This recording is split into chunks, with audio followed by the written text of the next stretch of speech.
You really guys, I forgot to hit the play button. I'll be right back. Or the start broadcast button. Jeez.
Hello, everybody. You must be asking, I heard Kavel talking like 3 minutes ago. Why did he take a break? I was messing with my thermostat. And yeah, I started the stream a bit late because I forgot. I always forget to hit the start broadcast button because in OBS, you have start streaming and then start broadcast. And I think streaming like actually like goes part of the VOD on YouTube. And then, I don't even know what VOD means. I just say it because I've heard Jerma say it. What does VOD mean? Recording, but like streaming is actually live. That's what, yeah. VOD stands for video on demand, a media distribution system that allows users to access video content such as movie and tissues. What does that mean in like terms of whatever? Yeah, what does VOD stand for in Twitch? Okay, whatever. I mean, yeah, VOD. It's practically a VOD. I mean, the definition is a bit arbitrary, right? Anyways, start my ending credits music. Hello, everybody. Today is a wonderful day because today, actually, it's not really a wonderful day because now we don't get to do lesson 4 anymore once we're finished, but it is the ending of lesson 4. We're going to be texturing today. And then this is actually our last stream before we head off to Italy. I do want to... Oh, man, part of me really wants to stream in Italy, but I just won't have the facilities to do it, which upsets me deeply. I'll be posting pictures. I'll be communicating with you guys. Please stop in the comments. I would love to talk to you guys. Literally, I refuse to use cellular over there or anything like that, and I want to stay away from like social media, but I will talk to you guys because I love you guys. Super parasocial today, I guess. But you know, yeah, I want to stay away from like media and stuff because I've in past trips, both domestic and international, I've had really bad issues of just like opening up Instagram or YouTube and just like kind of blowing through the time. And drawing won't fix all of that, and I do want to sit down and enjoy the moment. But now drawing will be my other way of not wasting time, but you know, relaxing, I guess. Yeah. I feel like if I get to the point where I can, instead of going to like the brain rot YouTube and stuff like that, and I can go to like just drawing and just having fun with it, being that peaceful and mindful all the time, that'd be a huge step for me personally. Will that happen? Probably not. I forgot to get a paper out. I'm so unprepared. Yikes. Get a piece of paper out for a warm up. Actually, we probably have. Oh shoot, we probably do. Dang it. Wait. Why did I pull out a fresh piece of paper when I'm pretty sure we just have some already in the binder? But yeah, I went ahead and scanned all my work, but that's just in case, like, if I chose not to, have fun today. Have fun today. Texture today. I mean, yeah, I'm gonna have fun texturing. But that, yeah, could probably do a better description. We were not prepared today, guys. I apologize. And also, this camera is dubiously close to the edge of my desk. Dubiously? There we go. I don't want like my paper hanging off my desk. There we go. Okay, this looks better, right? Oh yeah, cool. Okay, cool. So yeah, hope you're all having an amazing Saturday. I've had a very busy one. In fact, I want to show you guys something before we get started. So, you know my affinity for my Altoids box, right? This is very red. Jeez, my camera quality's on it today. Yeah, and this is where I usually keep all my like eraser shavings on the go. It's a good way of preventing messes. And here's the journal I'm taking. It's not even a journal, it's more of a sketchbook I'm taking to Italy. It looks very yellow, but it's very brown. My camera is just gross, I guess, or maybe my monitor. But I cobbled this together. It's some of my favorite drawing materials that I have. And yeah, this sadly has to go separate because I don't want it to like scratch that and like make a hole. I chose, surprisingly, one of my older, not even older, but my alcohol markers, my gray ones. I got some Copic ones, but I was like, you know, let's just go with a gray one. Who cares? And then here I actually got a bit creative. You do have to like kind of shimmy it out. It's a bit annoying. The old Winsor & Newton case that I got literally years ago for pencils. And then a pencil extender just in case. I always love these. It's helpful. But anyways, what this is what I did is I cut the original plastic casing in the center so I can keep my pencils on this side. And then I have a ballpoint. Recommended by Chroma Moma. I don't expect myself to use this that much, but I'm still going to bring it with me because I have the room, right? I don't really have anything else. Maybe I could bring a fine liner. Oh. That'll be a choice. And then over here, I'm cleaning it right now. I have my Muji fountain pen. I'm draining all the ink from it, putting some new ink in. I got some new ink. So that would be right here, but it's missing the center of it. And then my 3 favorite Winsor & Newton pencils.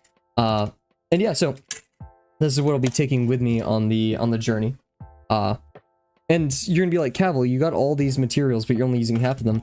One, because of space issues, right? Oh yeah, I have the washi tape over here as well. But I watched Chroma Moma's video, which actually inspired me to get this Traveler's Notebook. That's the brand. Just a default normal kind. And I realized I don't really like the same mediums he does. Which like I'm not a huge fan of ballpoint, and I like fountain pens a tiny bit more, and he did some of his stuff in fountain pens, but I also like pencil a lot more.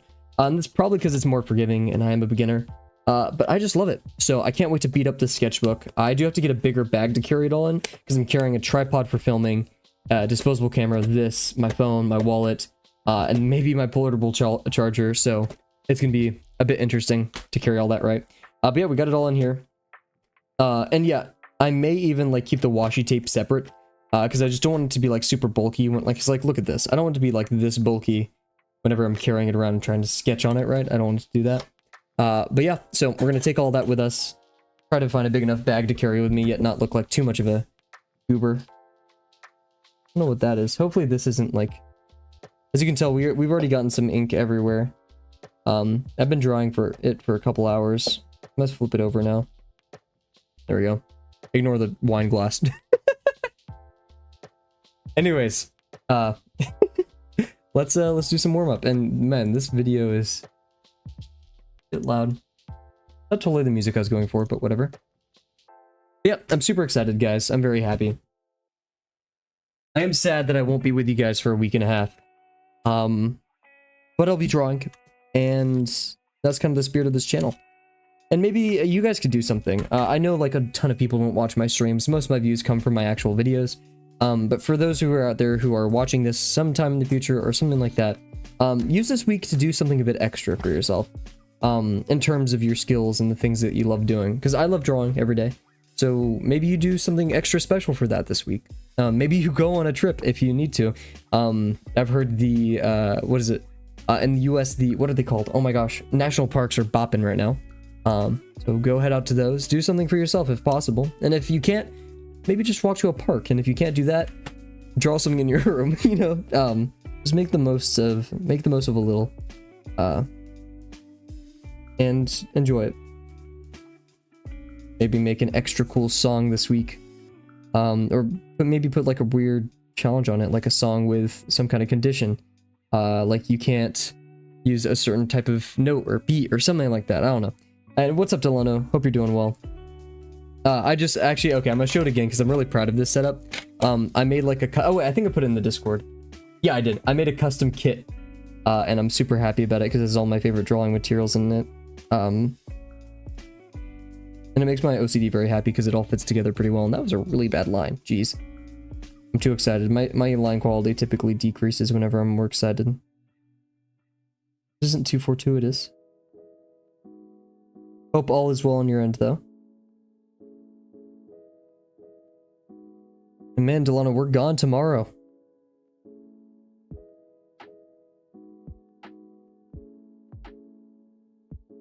Crazy. Also, I'll be buying like an actual...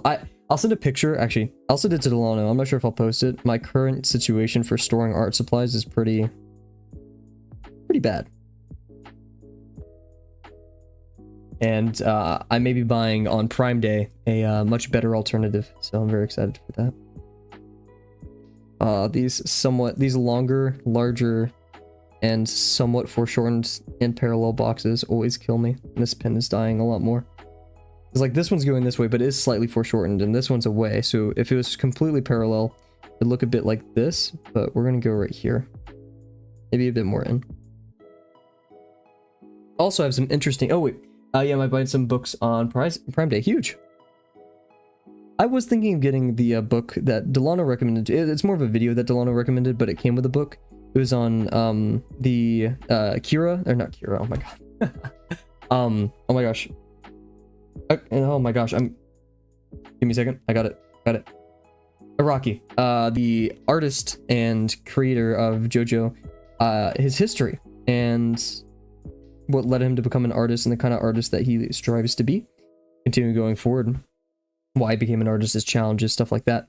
And it's a very compelling story. Now, it is a story of someone who did win, right? Someone who beat the curve and beyond all odds, you know. But those stories can tell us a lot of how you become a better artist. There are still patterns. While, you know, some may attribute it to luck, others may be attributing it to skill, or both. There's truth to be found in those kind of books. And Delano, we watched the video together. It was awesome. I'm somewhat tempted to get that book.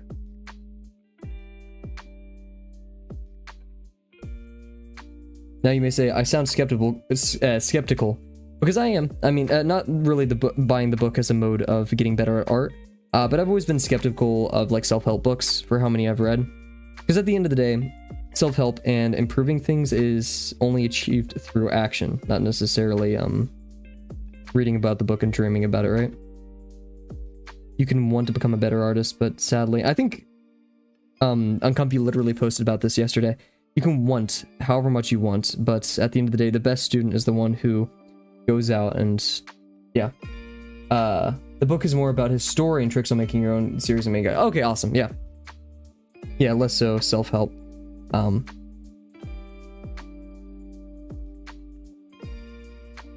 no, I'm very much looking forward to it. I also should reread, because I've read about half of How to Draw by Scott. Is it Scott? It's Scott Robertson. All right. Scott Robertson. I read about half of it, and I want to reread a bit because like some of it is a bit too technical for me right now, and so I just stop reading until I feel like I'm ready to like fully comprehend it, because I just don't want to see a word salad. I think on those things, but some of like the earlier techniques I absolutely adore.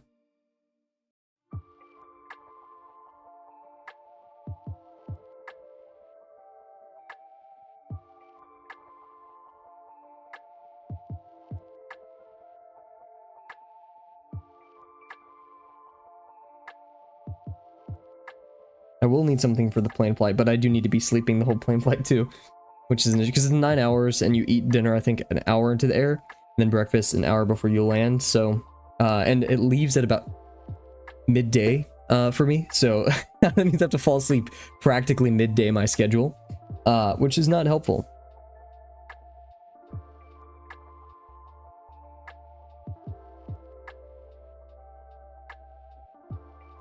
And the music I'm listening to has some Ennio Morricone in it. I absolutely adore it. One of the best composers of all time.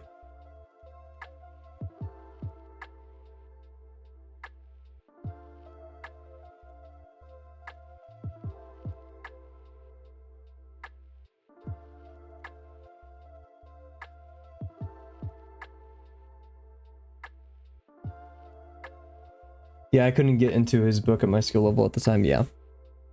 Which sucks, because you want to understand it, but yeah.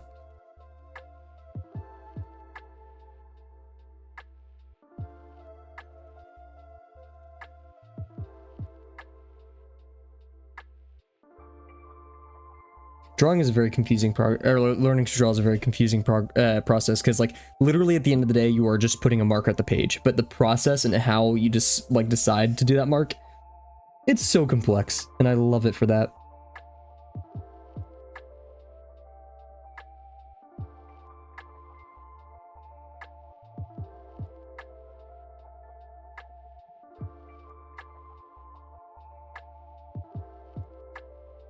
Stuff.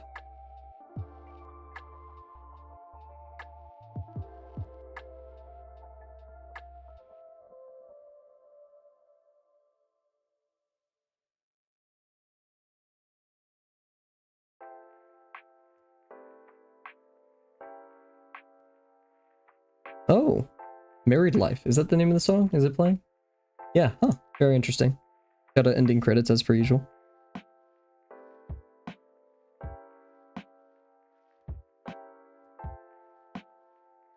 Not the best circle in the world, jeez.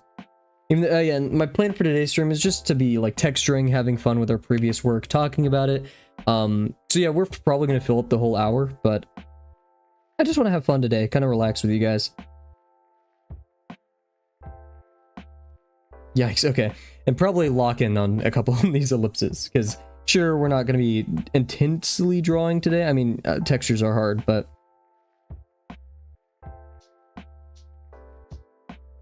let's, I guess, like, primitives drawing.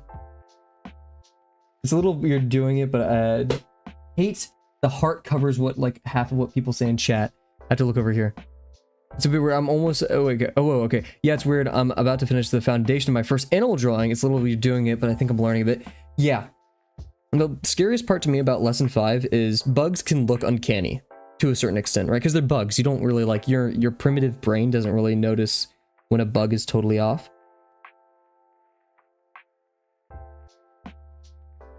But now when you see a wolf with a snout that's just a tiny bit off and isn't correct in perspective, or even just the placement of its eye or the shape of its eye is incorrect. You don't care really about the shape of a bug's eye. I mean, it's literally a sphere. But now with like wolves, lions, cats, whatever, it gets vastly more complex. Yet it's definitely the next step towards learning how to draw organic form oriented things such as people.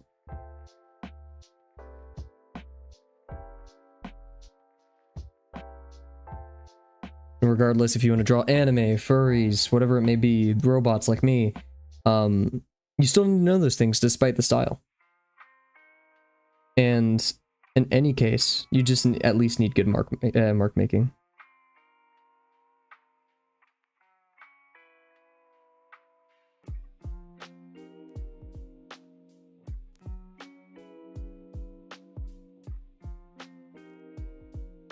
Yeah, because my ellipses are not on it today, guys.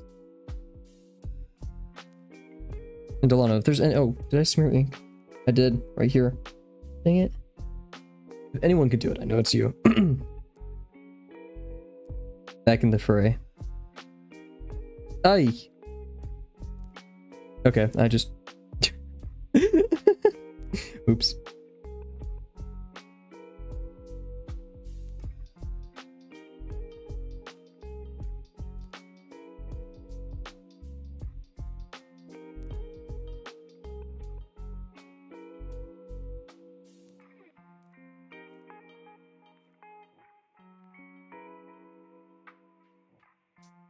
Making sure my finger didn't have much ink on it.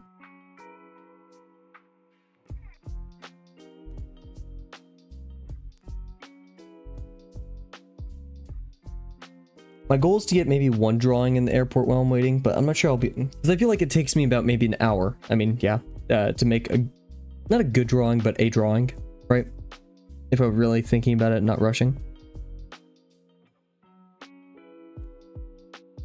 So I want like a before and after airport thing. Actually, the after airport thing won't make much sense because I'm... Maybe when I'm at the airport in Italy.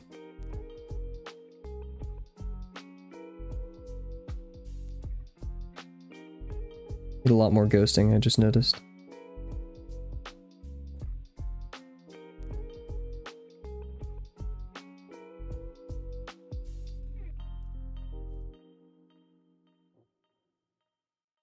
Okay. Cool. Okay, warm up. Not the best, not the worst. I feel like the pen is slowly dying on me though. That's not an excuse, but... And it's not it. Wait, oh, this was supposed to be my, draw on top of drawing. Dang it. Whatever. Or page, I should say.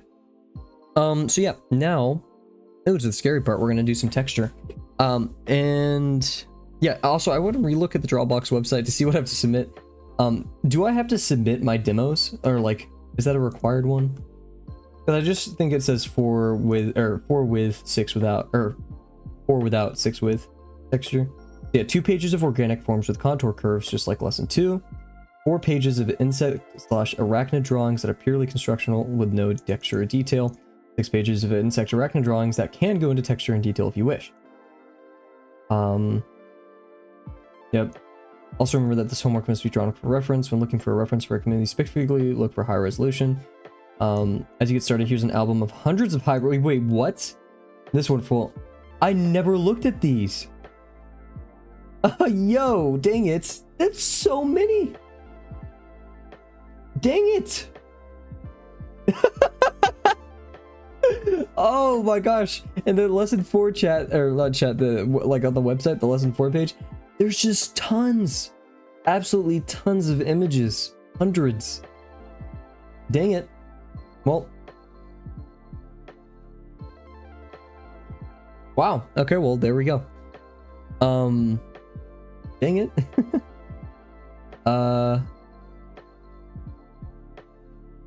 Cool. So...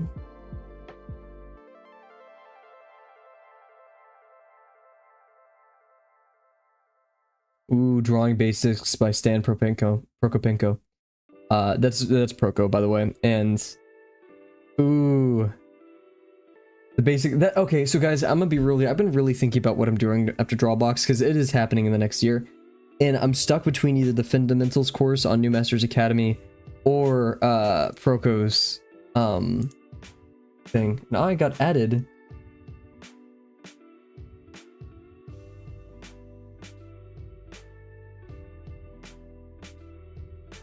Oh yeah, so someone was asking, is there anyone here draw mech/mecha? I'm curious about the process you use. And someone responded, that's after like I did a tiny paragraph. That's interesting. Thanks for linking the channel. Mechs are pretty far from what I want to draw, but their geometrical complexity, strange grouping of words, seems like it would be great practice for something outside of my usual stuff. Variety, may give them a try, parts of them at least. Cool. Yeah, so I was just kind of talking about how mechs, I usually start with the idea of the character, like what kind of mech it's going to be. A farmer, a war machine, a computer science, a scientist, you know, and then like what specific components they would carry. So like a farmer would carry a water tank, a researcher would carry some kind of observational device, and then looking for existing or new tech, or like come up with it. And then start off with a silhouette sketch, and then from that silhouette sketch, define what parts you want to use for it, then start with primitives, then go into detail your usual constructional process. And I also went into detail on how drawing mechs, just like kind of anything else in art, specifically mechs, requires a lot of like a large mental library of engineering things. So like you will probably be better at drawing mechs if you've seen a lot of ball bearings, a lot of different those types, a lot of different ways that servos are implemented, or like from joints you have servos, and then you have actual like pneumatic systems, you know, ways to implement that and what that may look like, or your own, which are some combination of those or stuff like that. So drawing those things, just like anything, but I'm gonna stick to mechs right now because like there's tons of different fasteners, there's tons of different ways of joining metal plates. You can go for a weld, fasteners, an actual hinge, you know, stuff like that. So very cool. Anyways, what we're gonna do here, we are going to, I guess, yeah, I don't really, it's weird because for once I don't have like a major idea for what I want to do lesson 4 wise today, because I want to texture things. So I guess we'll go through what we're submitting, because I have all the pages of what we're submitting right here, and then we'll kind of select the ones that we want to kind of work on. I'm going to clear up my desk real quick. There's not really a good way of doing this, is there? Pulling up a beanbag right next to me and putting all my pages on. Okay, so and then we're gonna flip this over so flat surface. Okay, cool. So put our warm-up page aside. So we have our shrimp. This one has a shadow, this one has a shadow, this one does not have a shadow. This is our Japanese beetle. Yes. Our ant does not have a shadow. Our weevil does not have a shadow. Our green grasshopper does. Our American lobster does. Our black field cricket does not. Our wolf spider does not. Oh wow, and our rhino beetle does. I completely forgot about that one. And then we have our organic forms over here, which I'm actually going to put back in the binder. And I don't expect to texture a lot this stream. I want to texture maybe 2 this stream, if possible. And then just send it all for submission, because I do want some practice texturing. And I'm going to do these really light. Not only do I have a history of just kind of over texturing, but also like we're going to keep it simple, because the lighter the texture is, the easier it is for me to do more. And also in Uncomfy's informal demos, he gives many examples of like lighter textures. I'll bring those up for a second. So yeah, these all need shadows and or textures. I don't really want to do shadows for some of them, so we'll see. So we'll pick the most fun ones to texture. This one's already been textured, if you couldn't notice. Yeah. We'll put this here, and then yeah, so what I wanted to show, we'll pull up the pure ref on this side. Cool. Then the informal demos. Yeah, what some of this texture would look like. Also these, okay, this isn't Uncomfy, these are like Uncomfy critiquing students, right? But here. Look at this texture, like this is very clean, very sharp, very good, very nice. They separate the forms correctly, and while they aren't cast shadows necessarily, I still think they look really good. Yeah, as far as like what Uncomfy does, Uncomfy probably kept it simple because like he doesn't want to draw crazy things just for a critique. But like this, right? Like very easy line work. The one I wanted to reference when thinking about this is this one. You know, nothing too crazy, yet still gets the idea across that like it's darker down here. You know, these hatching lines describe what's going around the form. It's dotted, you know, like the actual reference. I don't think he has it here. Oh, here it is. Identifying texture. While many students will drop in hatching lines and call it done, I want to encourage you to take a lot closer reference image, identify the wealth of visual elements and information that are being conveyed here. Look closely and you find it's not quite as simple as you thought. This right here. Yeah, look at this. Like this very fun texture. We have these rows. We have these, what he calls clumping. Consider density when you have a lot of detail packed together, group it into clumps. So I'm assuming these are, yeah, kind of the same thing here. So yeah, Textures are made up of small forms, of course. Details that affect the silhouette read the most clearly. So yeah, we have a lot of opportunity to do that here, and we can even with the lobster back then. I'm going to try to submit these chronologically. Oh, Lancer, Knights of the Fenris. Sorry, I always love looking at the little comics that's are sponsored at the bottom of the page. Cool. Anyway, sorry I get distracted. And I didn't switch my scene. Cool. Okay. I'm just good. I don't know why that's been an issue as of recent. So let's pick out which ones we're gonna texture. Wolf Spider. Here, I'm just gonna slowly pull up all the Okay, so we have our Wolf Spider. I just had it. Oh, we don't care. Not totally feeling it. The cricket has some fun with it.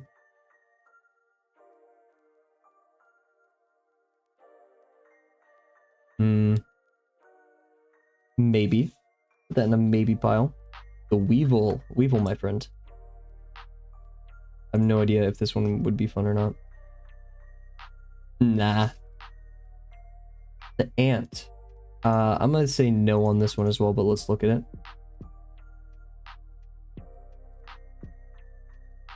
Ooh, another Ennio Morricone song. Beautiful. Carpenter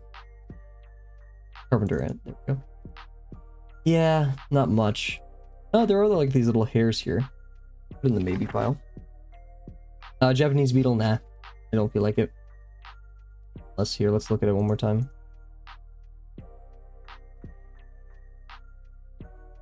Oh!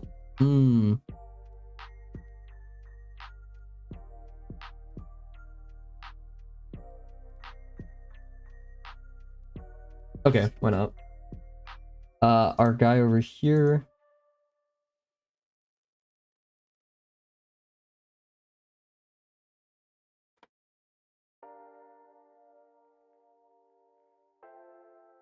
There's a lot of reflectiveness, but nah. I think these three are gonna be fun. Because they have a lot of open room for me to, like, kind of draw texture on it. That means we have 4 with texture overall, and I think that's pretty good. Now, if we could get this all done today, that would be nice, but I don't really expect it. Expect that to happen. So we'll start with this one, because that's one I recently pulled up, and then we'll get to the others if we can. Cool. I already scanned all of these, so if I don't like it, I'll still submit it, because, you know, we want to get our texture critiqued as well. So let's start our timer. Let's move to the correct reference. Oh my god, who yikes. Oh, here's our Japanese Beetle. I liked it because of the hairs and the spottiness, which I'm not sure how we're gonna do, but we're gonna try, right? Then identifying where it's brighter too and where we need to do cast shadows. And then I'm not sure, because like Uncomfy said we don't do cross-hatching in this course, yet there's tons of cross-hatching in both the submissions and the lesson material, and I didn't really see Dio correct against cross-hatching, or at least in like crazy amount of it. So we're just gonna walk around it and not try to do too much of it. And also I'm gonna change up my music. Why does YouTube have a Rubik's Cube as its icon? That's not really helping. What music to listen to?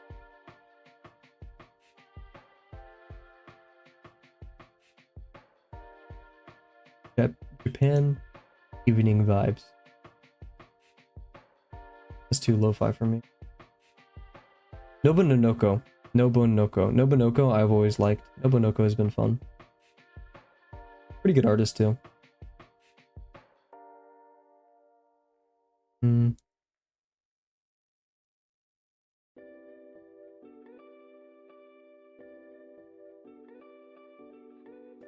I don't like the big jazz playlist because I feel like I've heard it 1,000 times before.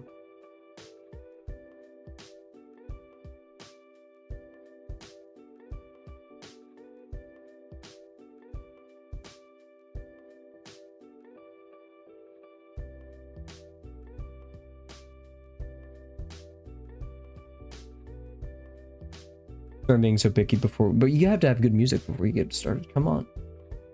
Still Life. We'll do this one. I think I've listened to this. This piano, nah, I'm not feeling it. Magically match my vibe, YouTube. Do it.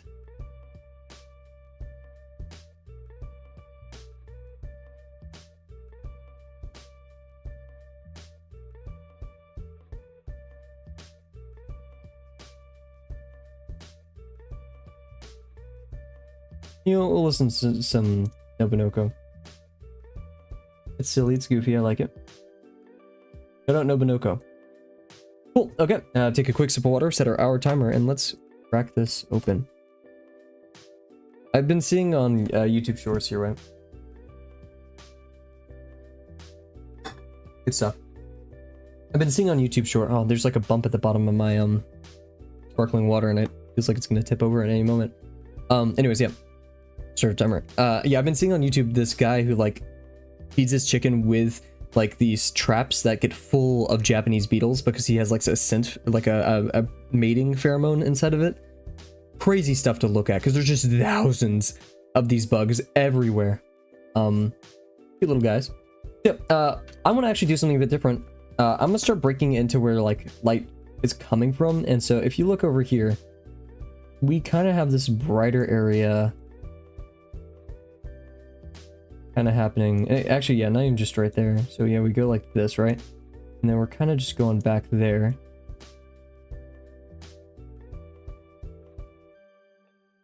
Yeah, we definitely cut off over here once it... Yeah, we have this brighter region. I forgot I can move the canvas.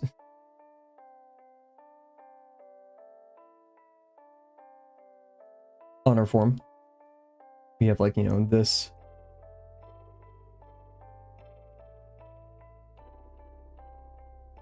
brighter section.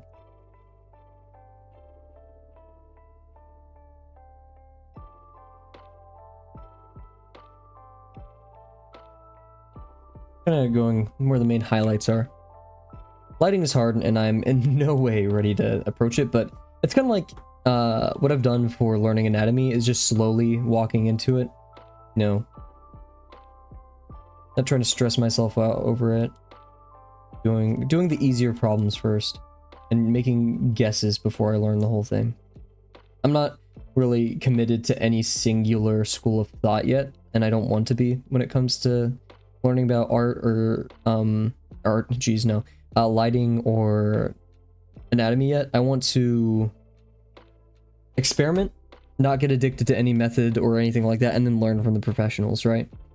See what I can not figure out, but and then yeah, from there, look at that. That's gonna be very fun to draw. So yeah, we have a lot of water droplets actually, and for these we're gonna actually go really thin here. I'll lock in our zoom. That is super thin. Oh my gosh. Okay, well, maybe go a tiny bit larger.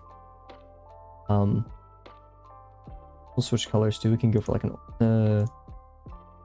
purple. So for these, can do like this, right? And then like highlight sections that are darker, possibly. We don't want to go too crazy with it. And I wish I had a smaller fine liner because, and we should probably swap it out too, because then we can, I have to be really light with this because a smaller fine liner actually, like, you can do a lot more detail with, and that's a benefit of drawing larger. And don't make me forget. I don't let me forget. I remember how this should look. It's still making me mad looking at it now. But yeah, so we want to avoid these lighter sections and kind of commit to the darker edges over here. So what I'm actually going to do is, to help myself out, I'm going to just go to these darker sections. Just kind of highlight those too. This. These are like the excessively dark areas.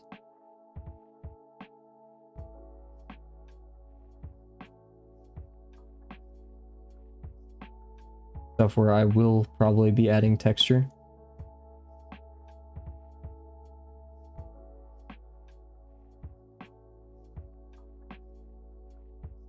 I'm just kind of, you know, so.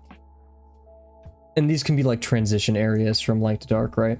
That's kind of how I want to approach this. So over here, we definitely just want to do dots. Like, that's kind of my main thing. So And for dots, you actually want a pretty, from what I've learned, a pretty powerful pin. And so yeah, these, we're actually not going to just do dots. We could do dots for maybe the further ones. I want to kind of do these squiggles, right? Oh, I'm going to regret this. This is going to take forever. So yeah, down here we want to get really... and I'm not going to alter the silhouette too much for the texture because it's not necessarily bumpy down there. It is wiggly, but it's not necessarily...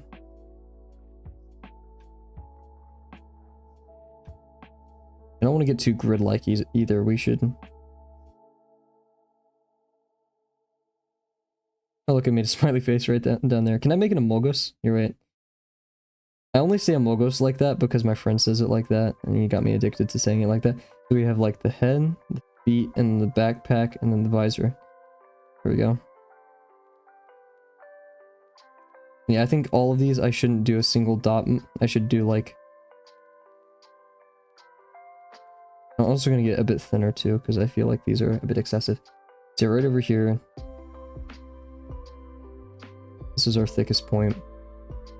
We're gonna kind of go around here and kind of like follow the form.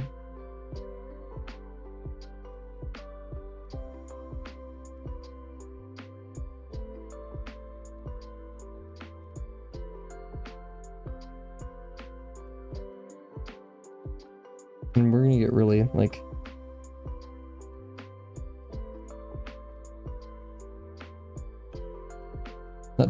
Not too dark, but...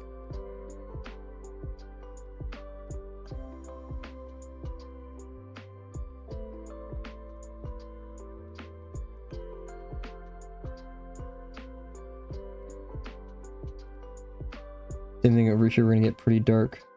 In fact, I'm gonna add like just a whole dark section right there. These are gonna be really small because they're over in the distance now.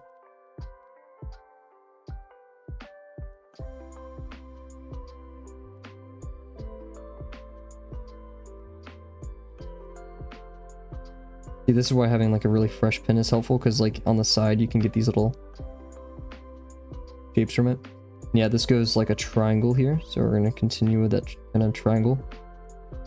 Remember, we want to make it sparse.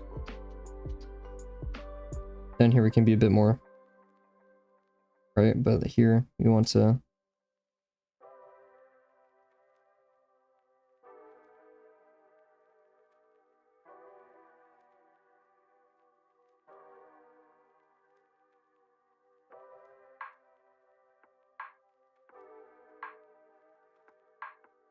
Definitely want to reinforce this one more time. Because I don't want the texture that's going to happen over there, which I haven't decided what we're going to do specifically for it.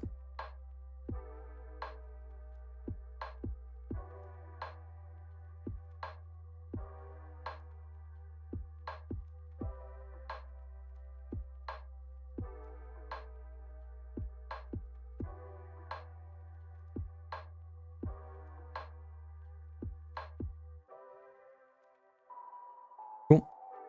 We have this light texture on both sides. And we still want to go out here, right? We still want to have like some... And these dots can actually now seem like texture too, even though they were definitely like guiding dots.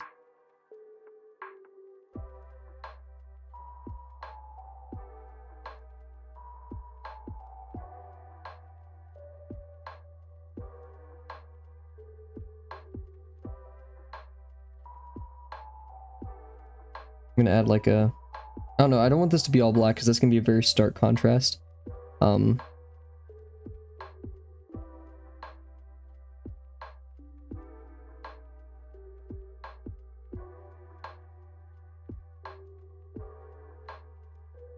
gonna be much more frequent over here because we're seeing it from the side. And so we're gonna see all those divots more because of foreshortening. That's my idea, at least anyways. I feel like I have a lot of these 2 dots everywhere.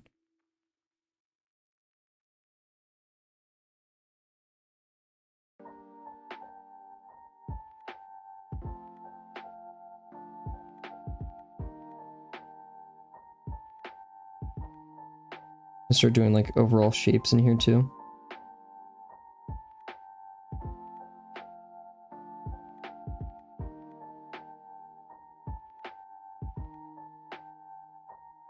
on the tip of this. I want to get ink on me. There's something stuck to the tip of this. There, got it. Okay. I'm gonna be very careful about smearing ink right there. We can have like some of these on the side too. These like clumping textures are very dangerous, but they can be pretty dang useful. For reflections. See, I don't want to overdo it now. I'm actually gonna leave it here for a bit. Actually, no. I just want to kind of like soften this area a bit. It's a bit stark. Its contrast. There we go. I feel like that looks maybe the tiniest bit better. Cool. Yeah, so we have that. My hand is sweating. I'm nervous, guys. Okay, down here we actually have some unique, cool texture going on. We're gonna actually take our friends that we rudely drew on without asking to have like a clean copy. I apologize. I'm gonna get rid of this mess. So yeah, we have this interesting like little shape happening over here. So what we can do is add, this is gonna be a bit ballsy, but what we're gonna do is I want to add the cast shadow from it. So we're gonna go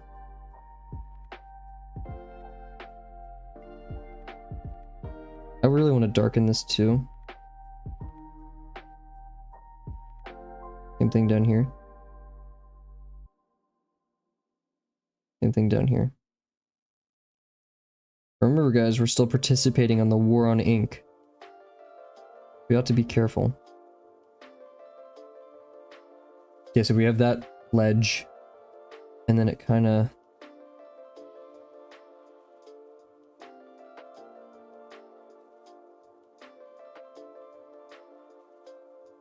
is this? I'm drawing from memory rather than looking at my reference too much. Because we do have this other lines in there, so we'll kind of add those.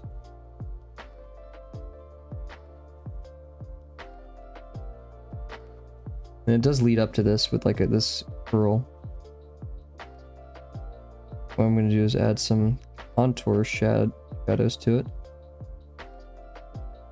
Okay, and we're going to leave it at that for now. Over here, yeah, I do want to add, actually, yeah, we're gonna raise it up here and go like this, and then have that shape to it.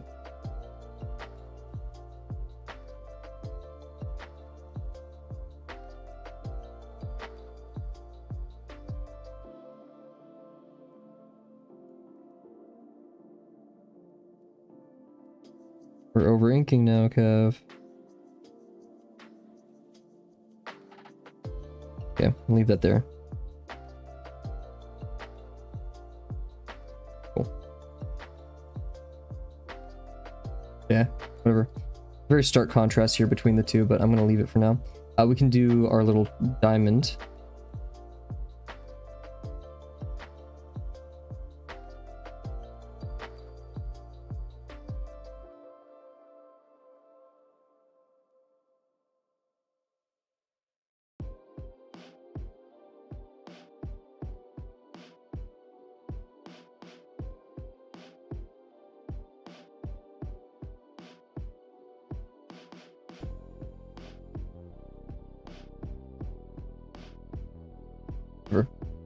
Cool. So yeah, now we want our diamond to happen.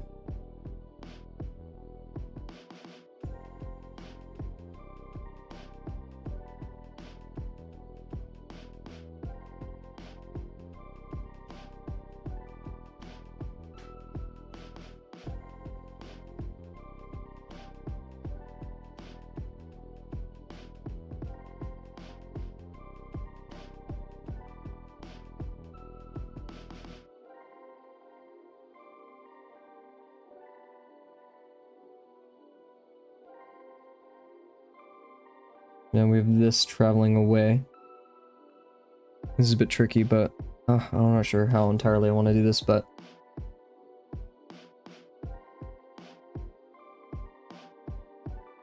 because we do have water droplets on it still, but I still want to say, hey, we're going away.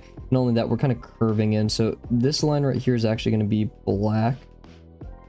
We're going to extend it like this once we get over there. like so. And what we're gonna do up here is we're gonna realize we messed up the texture and it kind of... Oh no. Like this going on.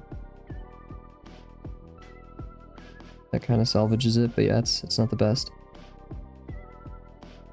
We can add some the rounding. What we're gonna do here is we're gonna do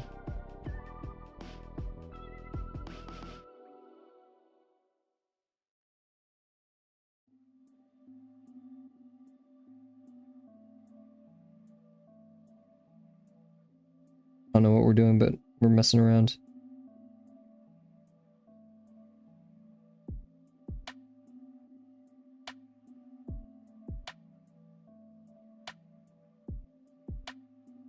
Interesting. Not sure how I feel about that yet.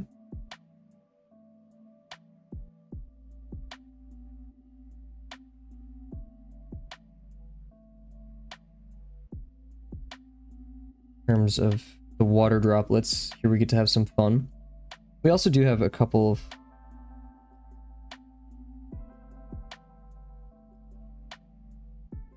these lines still here.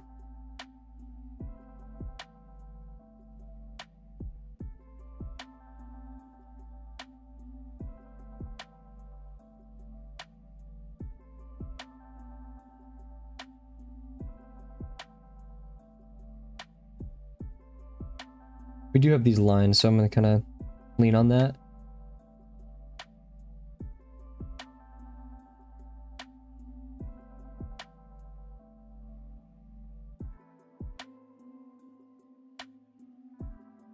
This one travels mostly over, so...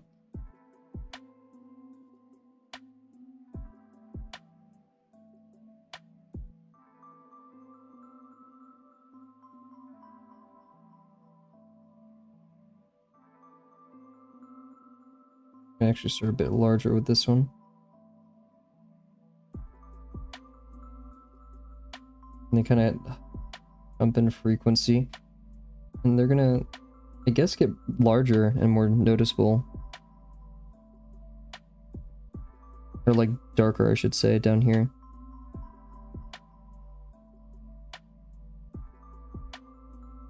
Then up here, they're gonna be a bit less noticeable.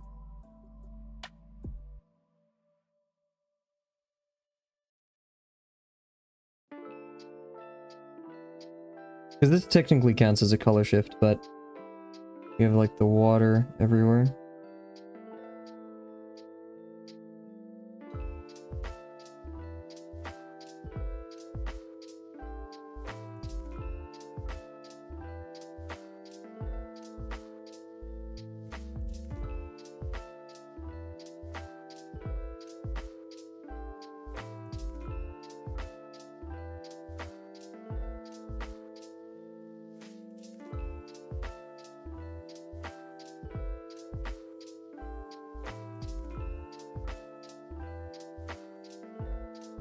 That big water splotch up here.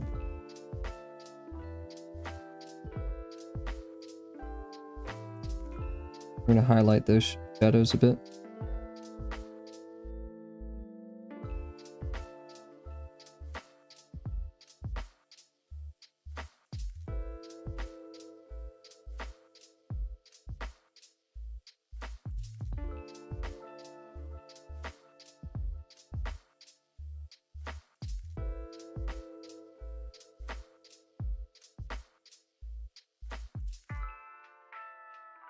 I feel like they need to be smoother a bit, but I don't want to re-go over those lines and make them darker. A lot over here too.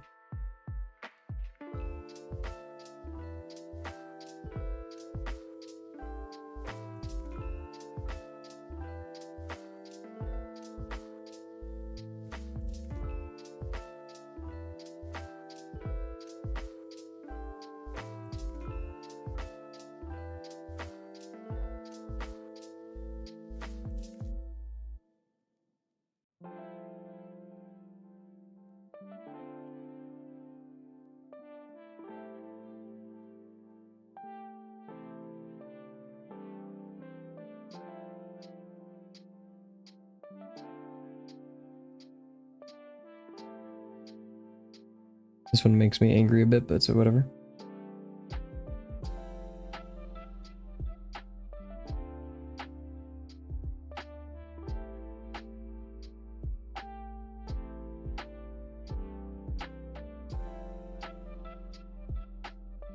Yikes.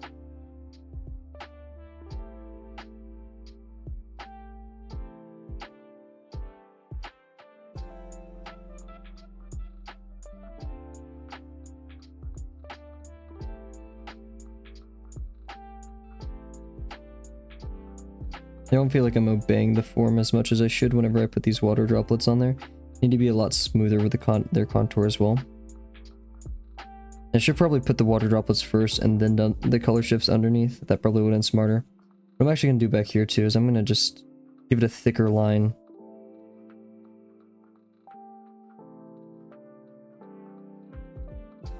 I think it's called ambient occlusion, but whenever like the shadow gets thicker at the edge. Anti-aliasing maybe? No, because that's just when I'm just kind of throwing all my video game terms that I know. I think it's ambient occlusion though.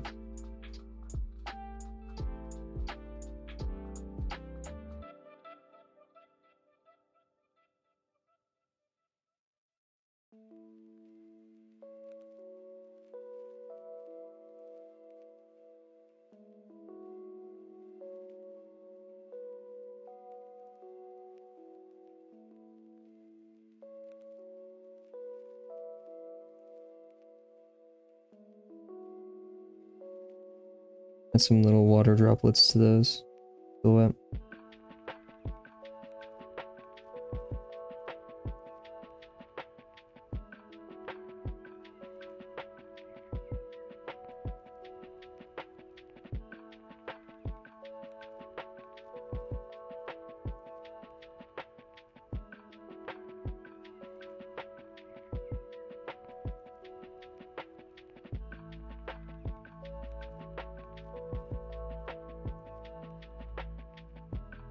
Some over here to kind of give the wet part of the beetle. Continue that story. It's not only yeah. I mean, these are way too bright and they look like warts almost, but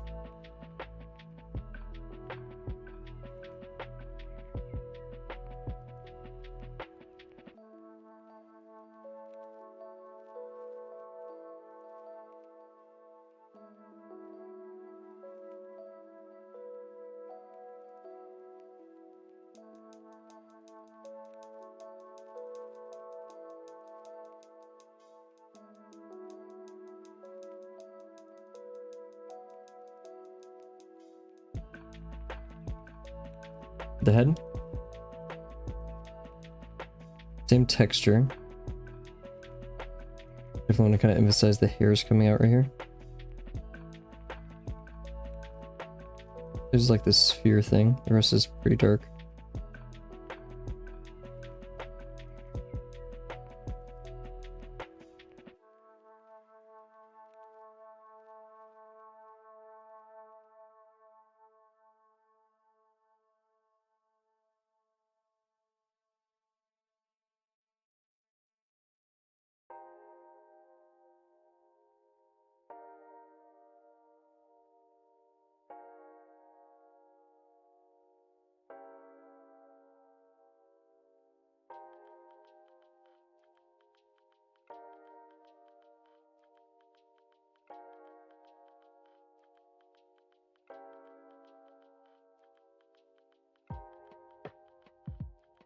Gonna avoid those latter areas.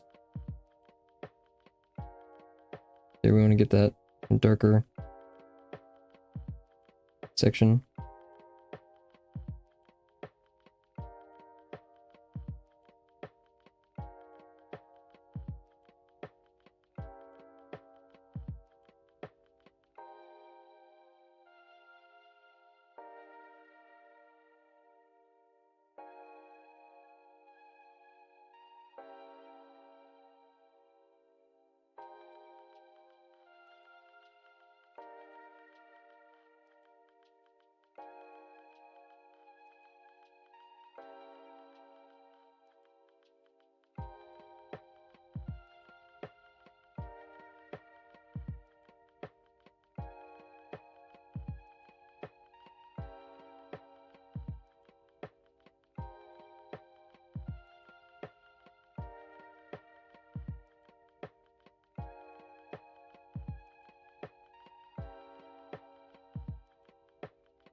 and stuff.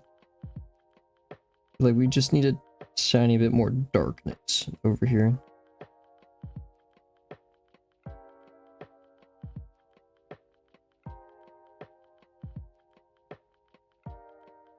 That wasn't a tiny bit, but I think that sells the idea. The eye, I'm not going to do much actually. I'm going to just leave it there. For the arms, we have these really cool U-shaped things. So let's do those.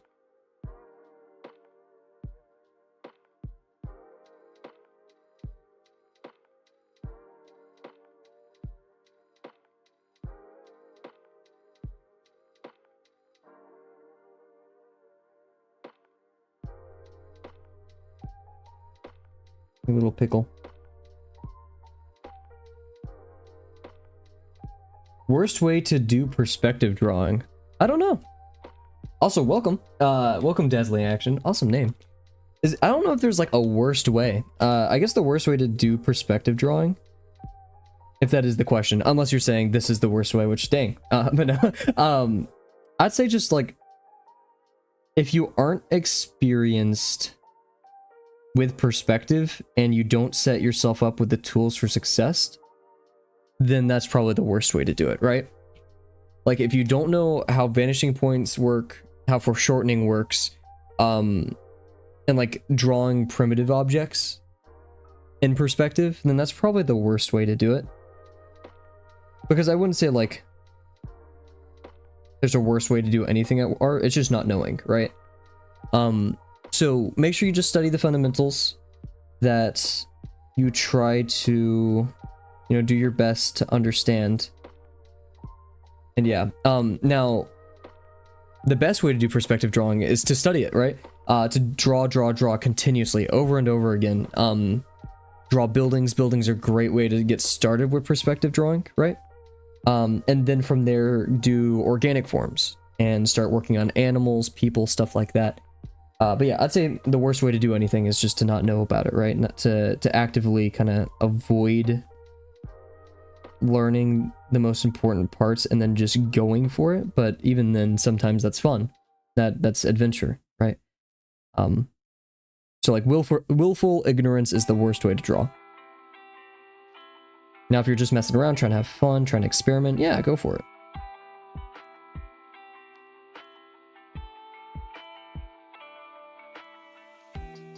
And I think Drawbox, once again, the Drawbox plug gives a great kind of introduction to that. But there are like full-on perspective courses out there, like New Masters and Proco, that go into like a lot more detail of the math behind it. And I think knowing the math is also a great way of learning. But yeah, that's probably my most valuable take on that. Very sharp hairs, and they're kind of all going in a direction, right? Probably not that many, I kind of overdid it, but... Not also, I'd do a darker region right there.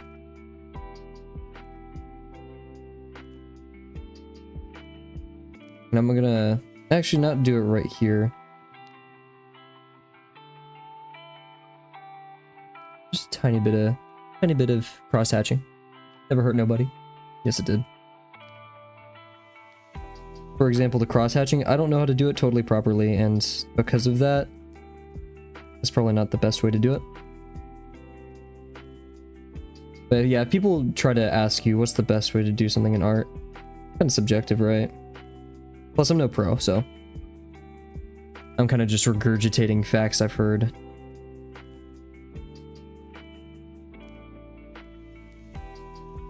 Now, it is intimidating to try to approach something that you don't know the best way, right? Like the best way to draw a beetle, there's not really an algorithm out there, a finite set of instructions to perfectly make every beetle ever. That's why you have to learn art, but maybe one specific beetle. Like, it's kind of like those videos, I'm not sure if you guys have seen it on YouTube, where it's like how to become a master pianist, and it's like, play these 5 notes over and over again, but then move up an octave, move down an octave. Like, no, yes, no, yes, no. You're really good at drawing in one thing, you're really good at cooking one thing, you're really good at playing one thing on piano, but that's not necessarily what art is, nor is it beneficial to you. I wouldn't necessarily call you a chef at that moment, right? But it goes both ways.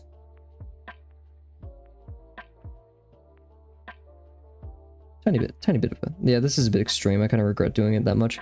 Right, that's a bit, eugh. I want to emphasize this is going into the distance, which will result in a higher degree of my cross-hatching. Oh, yikes. So like we're going to start with a lower degree and then and like that. We'll do some hairs too and a bit of these. Disappearing kind of right there, up bigger up here and smaller down there. Then make that a bit darker. Do some of the hairs as the, remember we don't want to really draw hairs on the form. Rise was corrected about this. We want to draw hairs coming off the contour. Ever find yourself stuck only using shape instead of form? What do you mean by that? Shape instead of form? Like the contour of a shape instead of the actual three-dimensional form? Because if so, yes. I find that a huge issue all the time. I kind of get obsessed over something being like a circle rather than knowing that it's a sphere intuitively, if that's what you mean. Yeah, it's pretty difficult to separate that stuff. That's where contour lines are your friend. So like, for example, I'd say, yeah, like, yeah, so this one, this is one of many examples, but the sphere inside of here, it's just a circle to me until I add these contour lines on top, and that's why some of these drawings, I probably added a tiny bit too many contours lines above, but it's something that you do truly have to train. Because like the moment you draw a circle on this page, it can be oriented any direction, and so that one day I did on stream where I took a sphere, you can go to, I'll put it in chat here, rubenlara.com, I believe is it. Let me double check it. That's Ruben Lara something. Here we go. Ruben Lara. Oh, I just spelled it wrong. Cool. This website there, and then also eyes.training, I believe.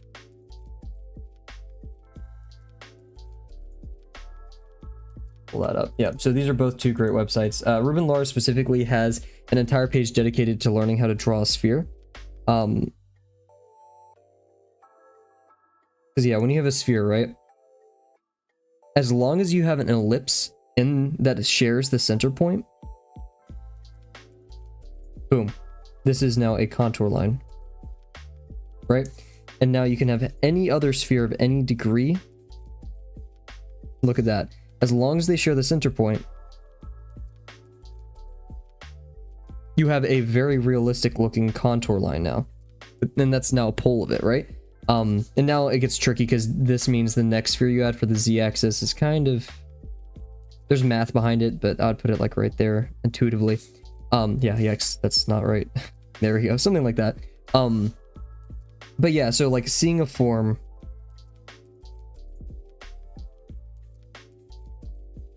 you're like, oh, which way is it facing? Like this line specifically is super confusing because now you're like, oh, well, it's reaching towards us. So we're not looking at the form. It's no longer an oval or the shape we're looking at, right? Like here's the camera. Like here would be the camera. We're no longer looking at this. We're looking at more. And like, yeah, this would be the contour line. We're now looking at this with our camera like right here-ish. So it gets really confusing, and it takes a lot of training and a lot of practice and understanding how forms work to try to get those. And that's my personal experience. There may be better ways. Once again, I am a beginner artist. But from my experience, especially in Lesson 4, really mastering turning spheres in space, undoubtedly helpful. And Eyes.Training kind of does the same in that website. Now, Ruben Lara doesn't really preach this. This isn't his like technique or anything. But understanding the sphere, I think, is your first step to really getting all this junk works. Let's see. So we have a lot of stuff covering this. I'm actually going to do that under the form because there's just a lot of like little pairs. And that's also, I'm making an app. Oh yeah, I forgot to talk about it today. So I've been making an app for visualizing intersections in 3D space. Oops. Yeah, that should have been like more curved, right? But anyways, and I've been working on it in Unity. And I'm actually going to be changing it to 3.js, a JavaScript library, because it's just so much easier and optimized. Like, I cannot describe, because like when it comes to Unity is powerful, but it's a bit too powerful for what I want browser based. I want something optimal and not necessarily like too crazy, and Unity is just too crazy. 3.js, it's closer to the WebGL pipeline. I'm not going to use WebGL because I'm not a masochist. Believe it or not, despite how much I love C and lower level programming languages, right? But yeah, so I'm switching everything over to, and I really don't like JavaScript. I really don't like it. I know that's a really hot take, and a lot of people are going to just probably threaten me for saying that. It just isn't my favorite. I really like, is it what, typed languages? Like, yeah, typed languages, and then forget the other kind. Yeah. I don't know enough about JavaScript either, because I know how lower level programming languages work really well. I coded in assembly for an entire semester alongside C and C++ and C#, and Java, but we're not going to talk about that. And like, even just the notion of a language not having automatic garbage handling to me, or having automatic garbage handling to me, is already annoying. Let me control my memory.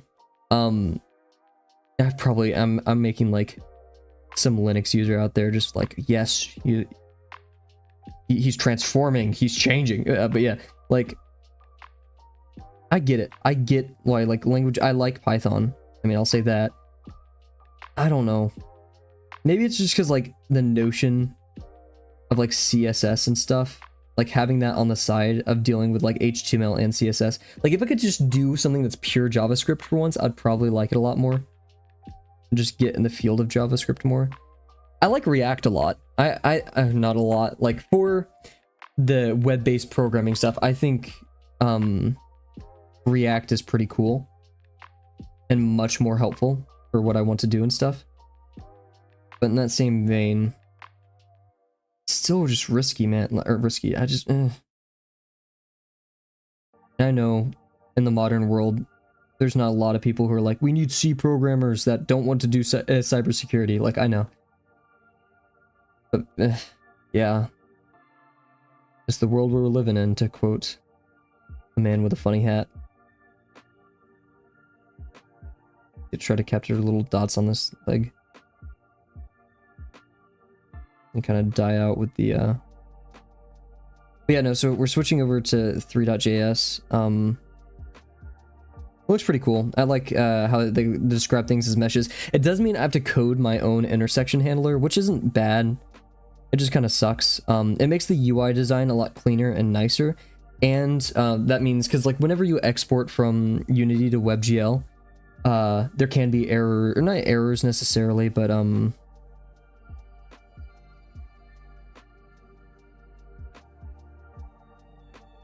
don't know how to describe it. Just like, you have more control over it, and that's the main thing on my programs, is I want consistent runtime. Like, if every program I've ever written could be forced into a Docker container for every person that's ever existed and used on their device in perpetuity the way I want it, I would. Because I hate giving someone a program I make and then they have like 50 errors on their machine because libraries, dependencies, whatever it may be. So yeah, that's where we're going with that, which means I do have to learn whatever it's called, 3.js, but I mean, I've seen tons of cool projects done in it, and there's tons of, that's the thing about modern languages too, is, I mean, older languages have a lot of documentation, I won't lie, but there's so much documentation and like modern tutorials, like tutorials for C. Oh my gosh, the C, what is like the CPP website or whatever it's called, for like documentation is awful. I would rather I do only like use Geeks for Geeks when it comes to like anything C++ related. I mean, I use Geeks for everything. Shout out Geeks for Geeks. You know, if guys, I know I talk about like I only want to take sponsors that I truly believe in. If Geeks for Geeks, for whatever odd reason, wanted to sponsor me, I'd take that instantly because I love them. This thing, I would take them without money, right? Like, that's just something I find cool. Heck, I would love to become like one of the people who does like demos and stuff. Geeks for Geeks, hit me up. I would love to work for you guys. Free education? What? Kavel likes something that's free and educational? Yes, of course. But yeah, and it does kind of slow the development of this app down, but also speed it up. It's like amortized by it, right? Because working with 3.js now gives me like a lot of opportunity later down the line to easily integrate it into my own GitHub website, and not have to deal with like Unity's WebGL, whatever. And so the cost of that, like the cost of now working with Unity later has been amortized by the power of 3.js. And plus Unity is kind of in a spotty place, right? So we're not missing out too much.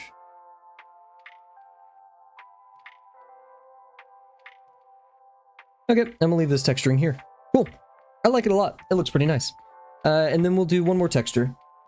Or we'll extend the stream. I haven't decided yet. Yeah, I like this one a lot. Looks pretty good. Okay, so next one was the ant, I believe. I just messed all my pages up when I was looking for the ant. That's the thing, highlights wise, I'm not entirely sure how much I want to do that. Yeah, I actually really like this one. Kept it minimal for most parts. Experimented a bit, had fun. I really like the edge highlights too that I did. So yeah, let's move on to our next bugaboo.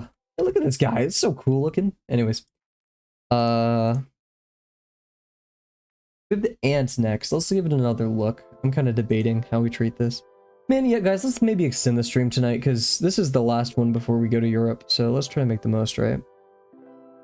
We'll probably have like a gap in there, like an actual break for once.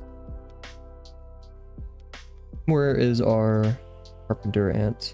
Yeah, there we go. Oh, I need to trim one part of my beard. My I went back to my barber, even though like I already just got. Yeah, there's not much texturing happening here. There's the hairs, there's the edges, and there's a lot of the shine, but there's not much like. Yeah. I'm gonna say no to this one. We're gonna look at the next one. Black field cricket. I feel like this one could possibly have more to do. Black field cricket. Where is it?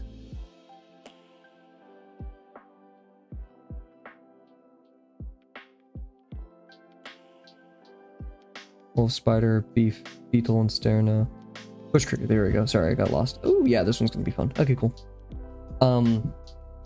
Forgot what I was saying beforehand, so we're not there. I feel like, and also yeah, like the one with the ant, it's gonna be hard to implement texture because we have so many contour lines that I kind of spammed, which I'm not gonna regret because I think the contour lines should demonstrate my good understanding of how the form's behaving. But we'll see what Dio has to say about that. Dio ultimately gets the final role. And honestly, yeah, we're gonna pause real quick. I'm gonna get some water, and then we're gonna come right back and we're gonna work on this guy some.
back. Cool. Also, guys, I was thinking earlier today, I've always talked about how I want to do charity streams because, like, these streams are technically, like, useless, right? I mean, other than, like, encouraging people to do something an hour a day, that's given the fact that someone actually does something that they love for an hour a day, right? I can't control that. Now, I can really encourage people to, but yeah. So I think when we hit 1,000 subscribers, I'm not holding it like hostage. I just think 1,000 subscribers, we may have enough consistent viewership. We'll do either a 3 or a 6 month charity drive, or we'll try to get $1,000 for a charity. And obviously, there's been drama in the past about YouTubers like doing charity streams and then, or like charity organizations, and then those organizations are sketchy. So I'll be going like external major foundations at first, and then more niche ones as we go along.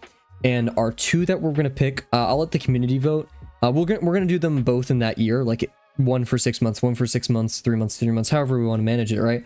$1,000 for each or above, right? And I'll try to, you know, kick off those donations.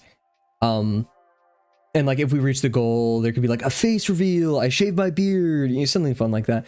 But we'll try to raise $1,000 for either, and here are the 2 that I want to pick from. It's either ALS, debilitating, very horrifying disease, that I want to see a lot done about, right?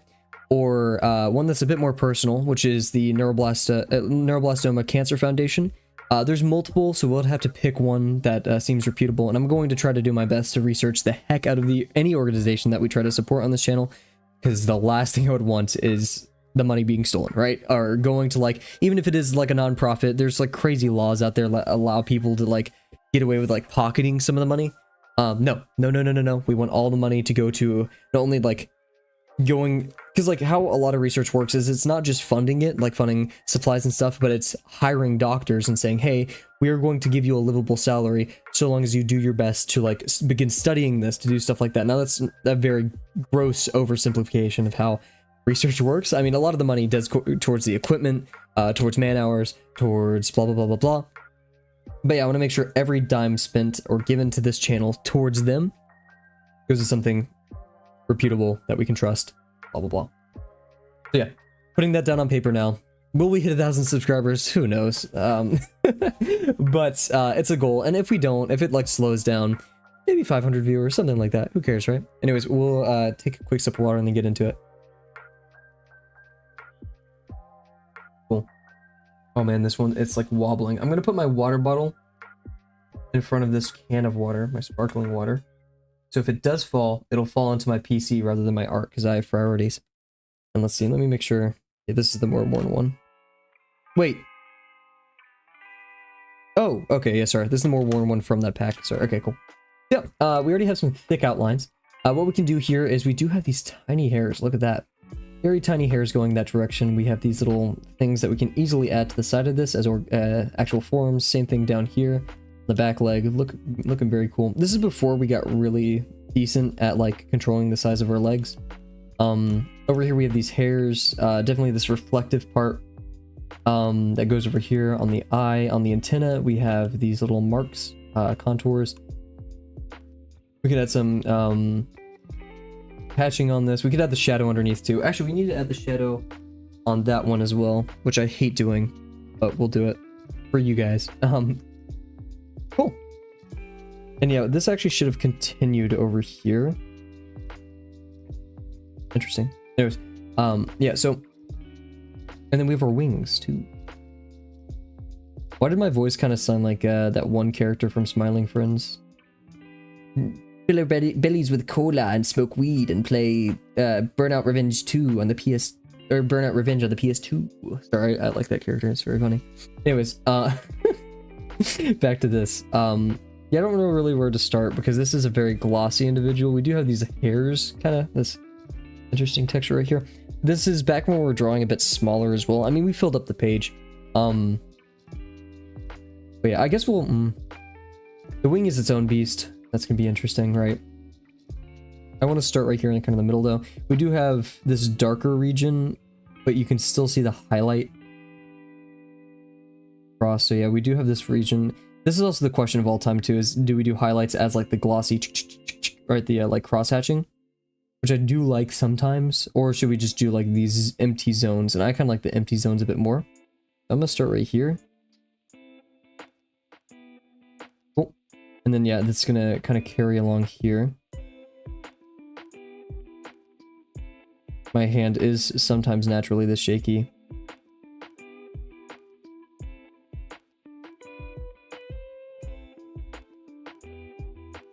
Because I have wrist tendinitis. So if you do drumming ever, guys, please have proper technique. And like one of those learn how to fail things, right? Just please. Cool. And that means near the edges, I'm going to darken up or add at least some kind of...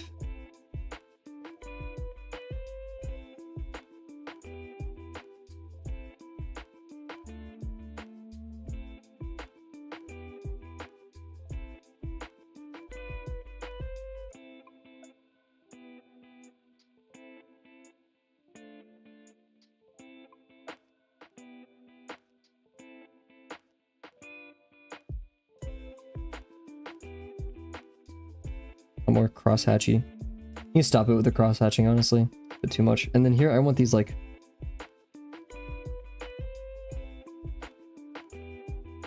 a lot of this velocity happening on the page. I'm gonna return to that question from earlier, because I really liked it. Is there a bad way of doing XYZ, right? I kind of want to talk about this in my video from Italy. By the way, I'm kind of, yeah, struggling on, like, deciding if I do want to make a video in Italy. We'll see. Anyways, when it comes to learning art, it's a very, very, I'm not going to say personal process, but like a lot of the learning, especially if you're solo learning, is done by you. And you have to do your best every time you draw something to recognize what you're doing, to be mindful of it. From my experience, the best improvement I've seen isn't when I'm drawing willy-nilly. However, that is very fun, right? It's the critiques, it's the reviews, personal or external. It doesn't come, you know, the growth doesn't come from just having, having fun. Because like I'm having fun right now, right? It's when you're just not paying attention, you're not being mindful of what you're putting on the page. And that's hard for a lot of people, including myself, because being that focused all the time, giving such purpose behind the thousands of strokes that may go into one half of a drawing, right? It's not fun initially to kind of like hyperfixate like that. And once again, Uncomfy talked about that. I think today, actually, on the Discord, where learning art requires an almost like gross level of hyperfixation on things. You can't just draw what you think you see. You have to draw what you see. You have to use your eyes. And that's not really fair because, you know, for me, a person who has spent my entire life learning math and like applied sciences and stuff like that, I like equations, you know. I like being good at math because all I have to do to be good at math is study and practice and have these finite, that's a joke by the way, finite, yeah, okay. Finite, like very easy to discern results. It is true or it is false. It is correct or it is incorrect. In art, sure, there isn't necessarily, there's still correct and incorrect, but the process to get there is not linear. It is also another math joke. Yeah.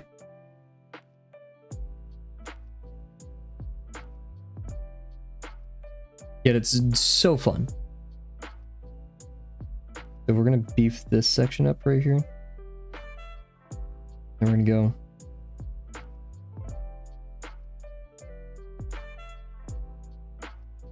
And kind of add some like right here too to kind of give that feel. The eye, what we're gonna do, I'm gonna actually add like a, like that, right? Oh, he looks angry. Oh geez, I'm sorry.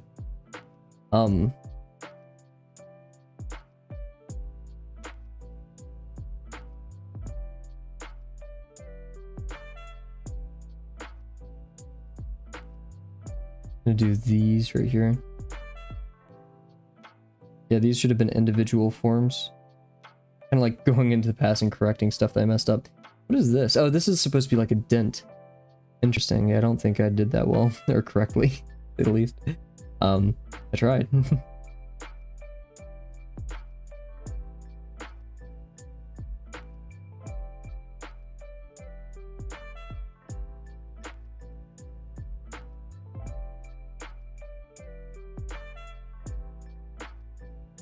But that's what also I like when you get good at learning something, which is possible. I used to be really sucky at learning math and studying on my own. Still not the best at it when it comes to art, but like once you get good at being constantly mindful, consistently mindful, your world changes because now it's not as hard. It's still difficult, right? But that isn't the struggle anymore. The struggle is elsewhere. It's something else in art. And that's great. It's kind of like this is a really nerdy reference, but when God, I can't even remember his name. In Demon Slayer, like mastering like focus breathing or whatever it's called, and like when what's his name, the main character, like learns that he has to do it all the time to get better at it, right? Like it's common for them to do this focus breathing or whatever it's called all the time. He eventually learns how to do it, but initially it's just impossible. It takes so much training that he thinks he doesn't have. I mean, I wouldn't blame him having to have this focused, consistent breathing all the time. Yet that in itself is what mindfulness is and why it's so powerful. That's why the greats like Kim Jong-gi and etc. Just like it's like they're dang it. I just smeared. No. And I like. Come on. Come on. That's why they don't have to like seem like they're having much effort. I just made it so much worse, didn't I? You guys can't even see it. Oh, no, you can. Has to take a second, but you can see it. Yeah, that's why they like don't look like they're trying too hard, or they're just like tracing something that was already there. Like the drawing was meant to be there in the first place, and they're summoning it with their skill. But it's because it's a habit. Habits rule everything. And there's good habits and there's bad habits. Shout out Atomic Habits. I wouldn't recommend that book for everyone, but it's a decent one for getting started on your journey of self-improvement. Like I said at the beginning of the stream, I'm not a huge fan of like health gurus or self-improvement books. But there is wisdom there to be found.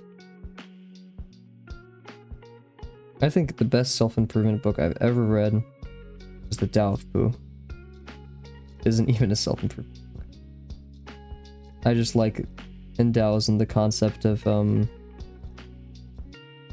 every journey of 1,000 miles begins with a singular step, or however the saying goes.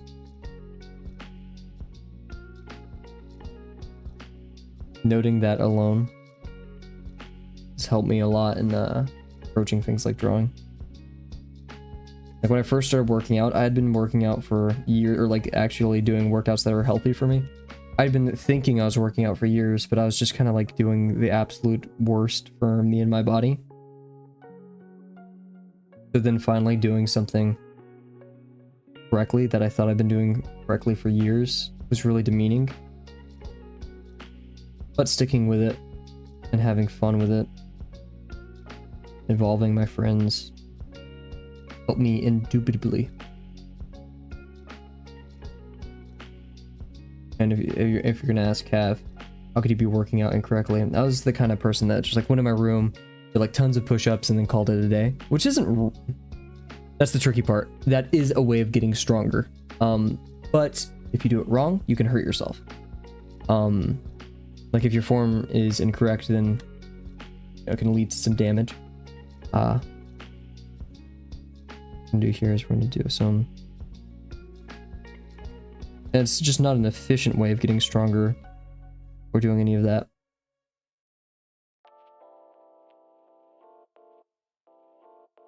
It will work. You will be able to do more push-ups, but that's not necessarily the best way to approach it. Or the safest. And your Kavel, how did you change that? I followed Michael Hampton on YouTube, and he has a course, not even a course, it's completely free in the sense, just like Drawbox, you can access everything without even an account. Yeah, it's called Hybrid Calisthenics, completely free workout planner, tracker, all that good stuff, and you can join the Discord if you have any questions for the community. Which is awesome, because you could just ask away or get a workout buddy. And after 2 years of doing hybrid calisthenics, I can completely attest towards its efficacy.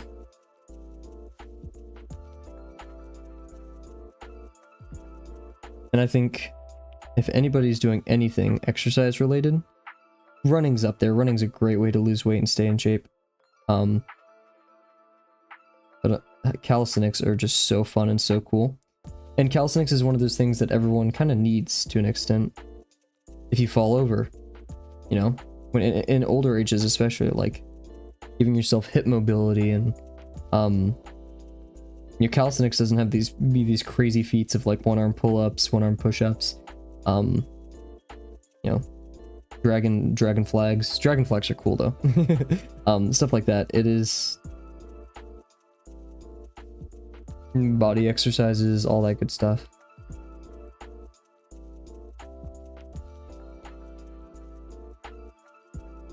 And I'll always, through my own experience, that's the thing, like, I know I'm just some generic YouTuber, and you guys don't have to trust me at all. But I mean it when I say, like, Drawbox as well, but Drawbox and Hybrid Calisthenics have worked wonders for me. That's why I, like, tout them every day. They don't pay me at all, and they don't, I mean, I don't even think Uncomfy knows this channel exists entirely. I mean, he knows it exists because I post in the streaming channel. I doubt he's ever watched one of my videos. And he doesn't have to, because I'm gonna keep, you know, saying Drawbox works for me. I mean, in a year alone, I've improved drastically. I have nothing to gain, except for probably some friends. Working out alone kind of sucks. I have nothing to gain from scamming people in this. Like, how would I get money from, I mean, okay, maybe if like there's ad revenue on the websites. There is ads on Drawbox now, but they're like not even obtrusive Amazon ads or anything like that. They're just simple ads, right? Made by other creators, so can't really go that route, right? But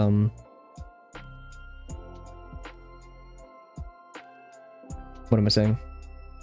I have nothing to gain. The end. It ain't that deep.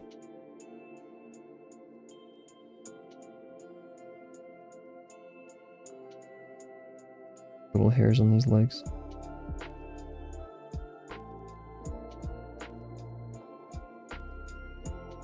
And I mean, yeah, there's no such thing as a free lunch, and they probably make a lot of their stuff through ad revenue, but I mean, all you had to see was an ad. I'd consider that a pretty dang fair trade-off for learning how to exercise healthily in a community that wants you to do the same.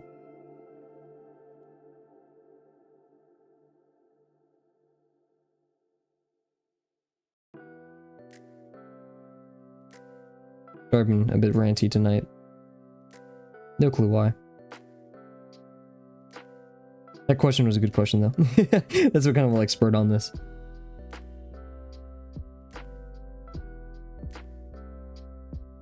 I want to do something for the eye, I'm just scared. Because there's like this glimmer in there. I'm just gonna leave it, who cares? Gosh. This angers me so. Sorry. Oh, we still have to do the dang shadow for this too. Here for the leg, which is not beefy enough. Do this shadow that's on it. Oh, also, the other day I was thinking, I was like, how can I... Or like, I want to make a comic soon. Maybe in like a couple of years. Soon, right? Soon in the time scale of learning art. And I want it to be about my experience in food service. This isn't the big comic I want to make one day, but it's like, you know, you got to start somewhere, right? You got to fail a couple times. Kind of like a Big Top Burger, I think that's the name of it, by Worth Kids. I think so. I have always loved that series so much, and just all their animations. But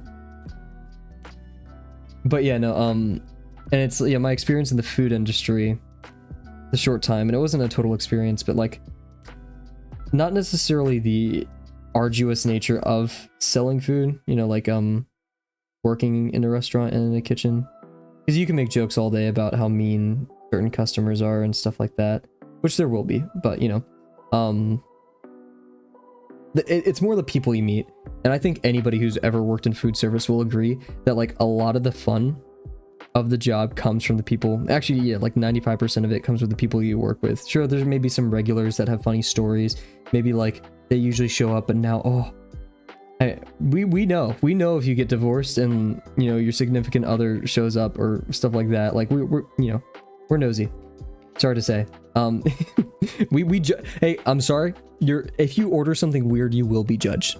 Okay, I'm gonna say that now. As someone who's worked in food service, I've seen plenty of like meat lover burgers, but with like, it's like all this stuff, but I'm not gonna even say it because it's gonna make people mad, but there's some orders I just morally disagree with that have been made. But yeah, anyways, I wanted to, the main thing of the comic is, despite people, it's gonna be silly, it's not gonna be serious at all. Despite people's differences, you can learn to live with them. Now that I don't like direct messaging, like I don't want to be like, at the end of the day, no. That's just like a light tone of it, a light theme that I want to capture there. Because like I said, food service, you make some of the best friends that you will ever meet there because they're so different and they have all these wild stories. But in the same vein, you will meet some people working there who, like, you're like, oh my gosh, how does this person function on a daily basis acting like this? You know, this is surreal. And so yeah, that's the main goal of the comic, is just to have a very, despite the person, we are people, right? You know, we are not our actions.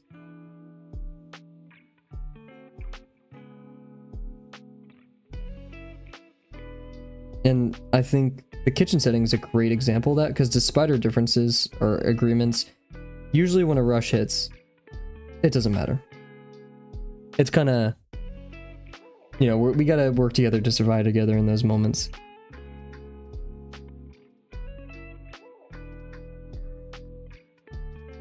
I refuse to believe anyone who says they've worked a Sunday morning church rush tell me that they caused a scene just because someone didn't like it. No, like you work together, you joined hands. You join hands and try to survive the floodgates that are like 18 people ordering an eggs Benedict.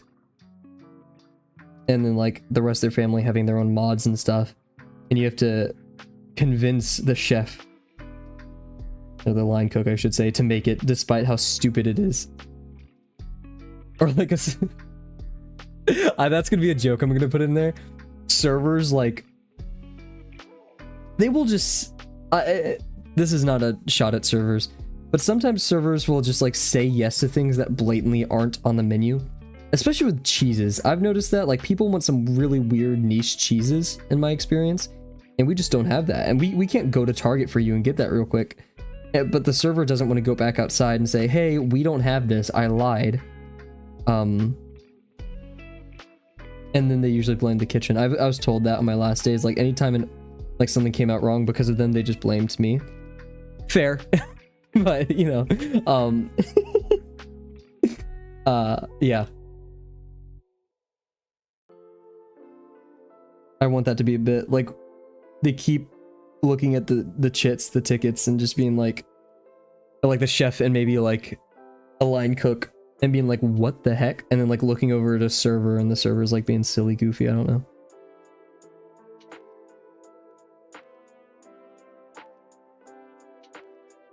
I remember one day, like, we were training some new people and I was like, okay, 86 means we're completely out of all day, means, you know, across all the chits, this is how many we have. one girl who's becoming a surgeon is like, I'm not gonna say those things. And like, I get it, they sound really dumb at first, but like, these exist for a reason. And eventually you kind of learn to love it. All day. Reading it, one thing that was hard for me first working in food service was getting used to yelling at the cooks. Not even yelling, but like speaking loudly. Or I should, yeah, the line cooks, yeah. Because like, there's no need for that volume. Yet they will not hear me. They will not respond. No heard if I don't yell. You know, walking in, we got a 3-piece kids tender, curly fries, honey mustard on the side. You know, like, even during rushes, I wouldn't yell like that because I felt like it would confuse them more. That was not, I kind of like mindlessly added that. That was not a good performance on my part right there. We'll try to sell it though.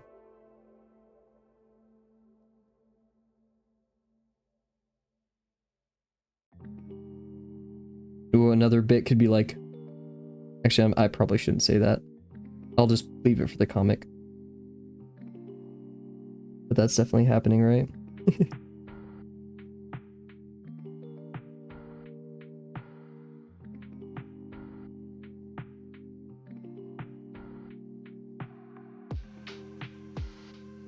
Hatching is hard. I really need some like hatching practice.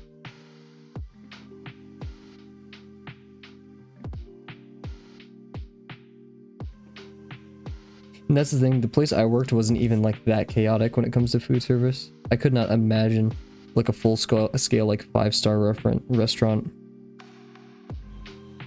Like mine was more on par with like a Denny's.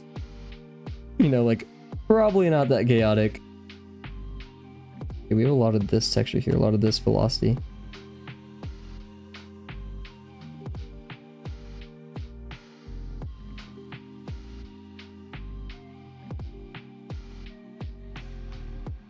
Yeah, needless to say, it was extremely fun working there. I think there's only one person I didn't like working with. I think that's a pretty, out of all the people I worked with, that's pretty, fortuitous, I'd say. I need to like lighten up on the ink, I think. It's like, you're just a bit too thick down here. And up here, what I'm gonna do, oh, I really want to do like the hatching, right? But what I'm gonna do instead, oh, I felt it. I felt the ink happen, like rubbing it off my leg right now. Come on.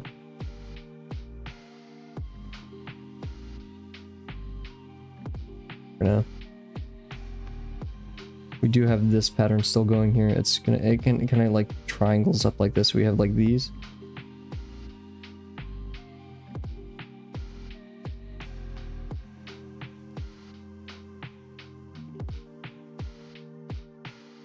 Bit of a lip on each of these too. Never mind, that looks bad. Now I need to do it for consistency's sake.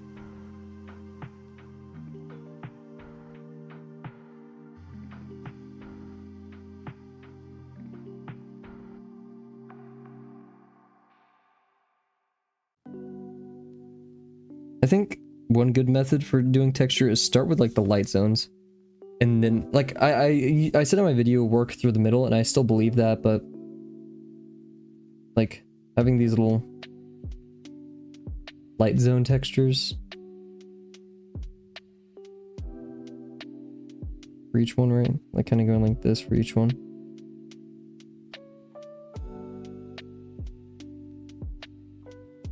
Or just completely. No, that was a bit scribbly. Oops.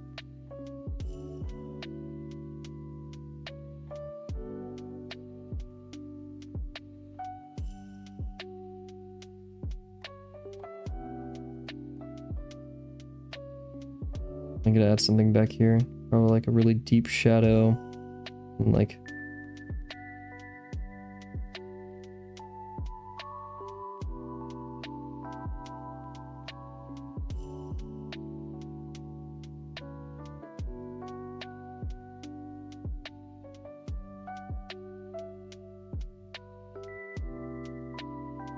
We could add like some, like there's this light spot right here that kind of happens from time to time.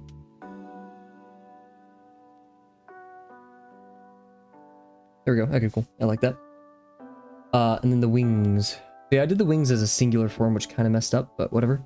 We want this to start with the center one, which is definitely like a separate form. It kind of goes here. It's actually kind of linear. I'm gonna start here. I'm gonna draw it pretty strong. And then, yeah, it has this very sharp shadow right here.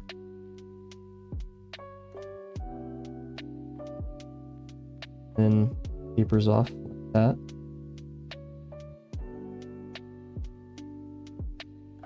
And then this lower part.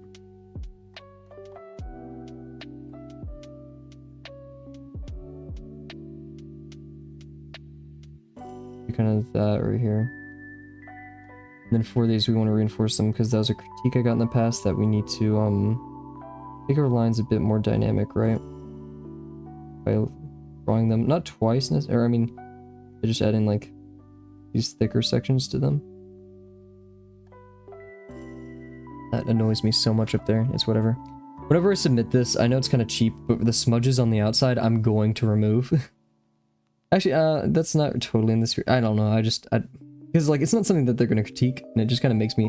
Oh, okay. Well, yeah. If it's something that they're not going to critique, then it doesn't matter. I shouldn't remove it then, right? Because like we aren't here to make stuff that's pretty.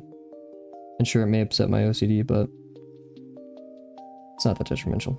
Not that deep, Cav. So here we have this, and then what we're gonna do is we'll have these lines that start, disappear. This one gets thicker in the middle. And we're gonna kind of do what we did with the waffle cone texture. Is we're drawing things where they should be, but only when they need to be there.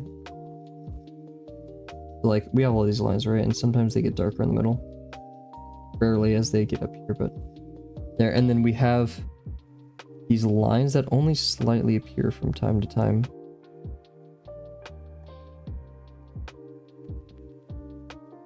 And sometimes the lines happen without it.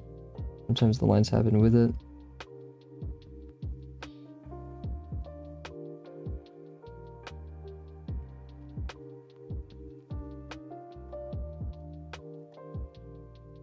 Definitely need to reinforce these, just given how big those are.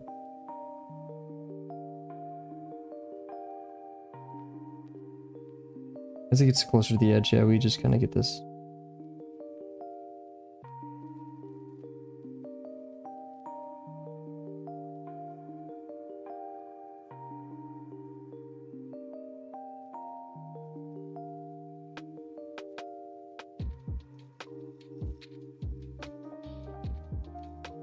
Coming together a bit, I like that.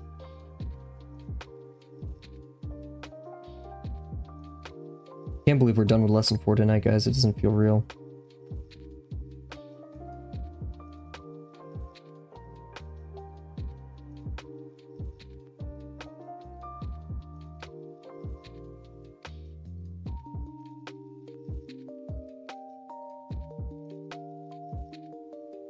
These like little diamonds in here, it's a bit strange.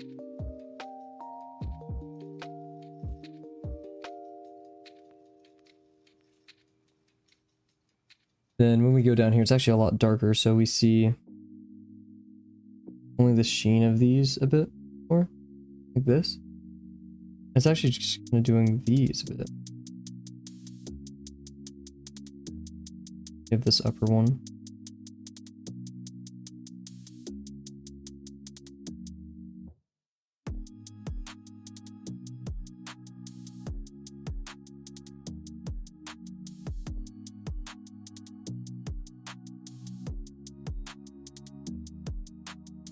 Kind of stops with like this one right here.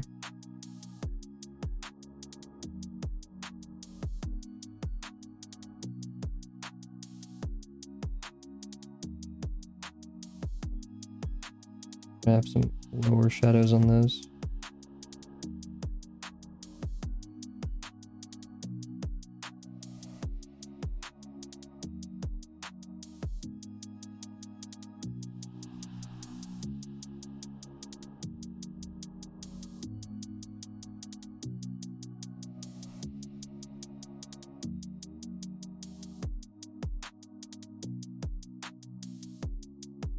Okay. Not as happy with this one, but I still think it looks pretty cool. We're gonna add some actually darker lines over here. And lines because we want that like getting closer together effect, right? I'm gonna do some connections to these. Going out here.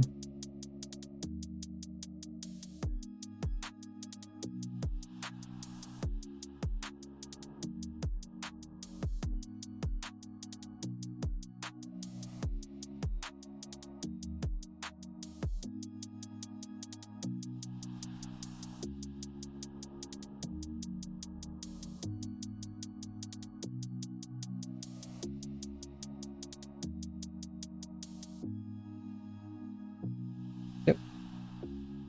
Continue them over here too. Even though it's a bit crowded.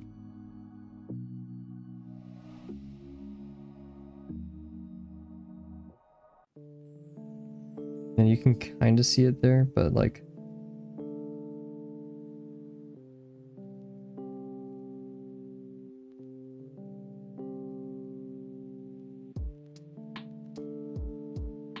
Man, I don't want to say goodbye to you guys. I'm kind of upset. I'm not going to see you guys for a week. I mean, there's probably no one watching right now.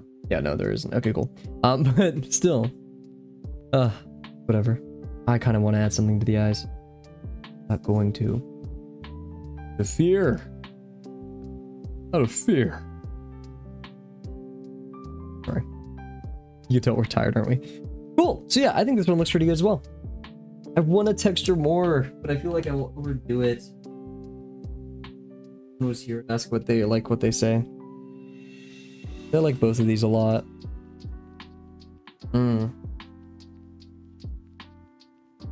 Do we take a long break and then draw? How long? Oh, the stream's been going on for 2 hours.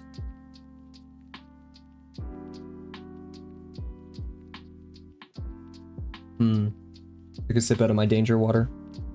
Okay, we're gonna put these over here. Let's see. If I take a long break, like I don't want to take a 10-minute break, but... Oh, I still have to add the shadows. Brr.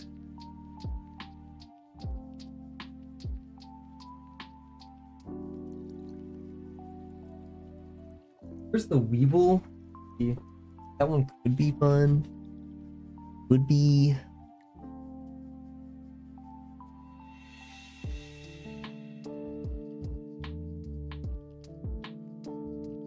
It's mostly just hair though.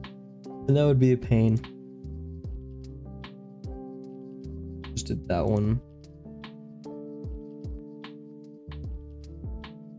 Does have the spots. But it's just another beetle that we've textured, right?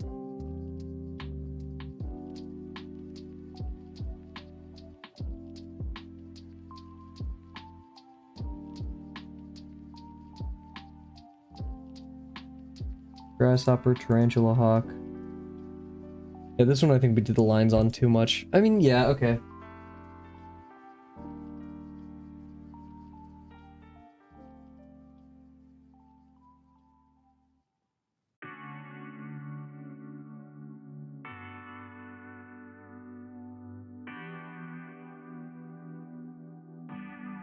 Yeah, I'm kind of sore. I guess we'll call it that. I don't really want to do the shadow. I think the shadow is optional. And because of that, I'm just not going to do it. It's probably good practice, but I mean, come on, we're tired. So let's sort these chronologically, even though they are kind of all over the place. At first, we have our lobster, and then from there, we did, I think, the field cricket. And there, I mean, the shrimp kind of happened, but we redid the shrimp, right? And then from there, we did the Japanese beetle. And I can't remember if the carpenter ant was before or after that. I think it was before that. We're gonna go like this. And then we have... Oh, the train... We're on... Oh. Open recents. Okay, so yeah.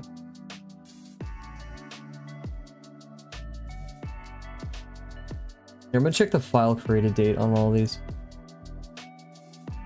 Date modified. Sorts. Date more. Date created. Here we go. Okay. So you have bush cricket. We have the paper wasp before that. Okay. Beetle and Stencera. Wolf spider came after this. And then tarantula hawk. That one's a bit mixed up. Okay, after the tarantula hawk, we have the Japanese beetle. Oh, so that one's like... Wait, what?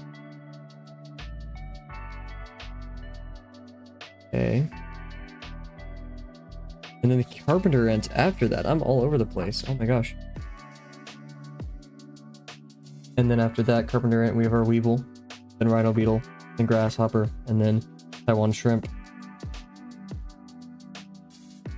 And this was before the Japanese beetle.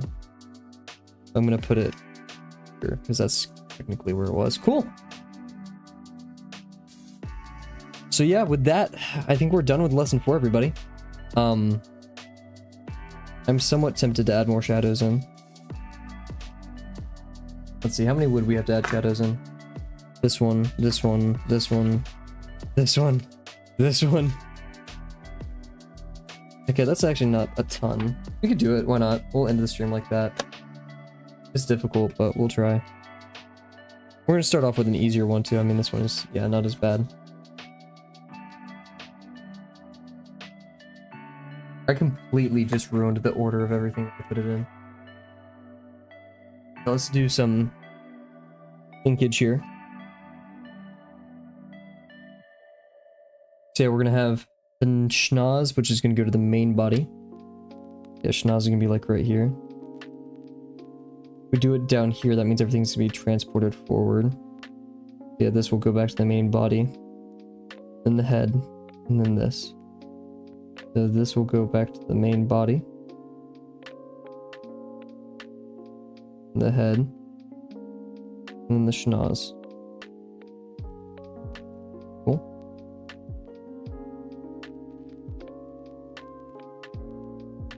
Now we're getting flatter. We can't forget that, right? So this. And then from there we're actually gonna have the arm.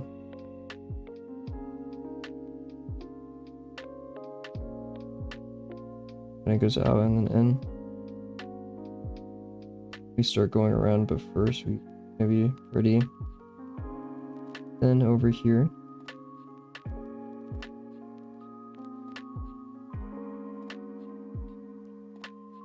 That means this one's gonna really go forward with the body, so like this. So we're gonna go back, forward, body. This one I'll have raising up a bit.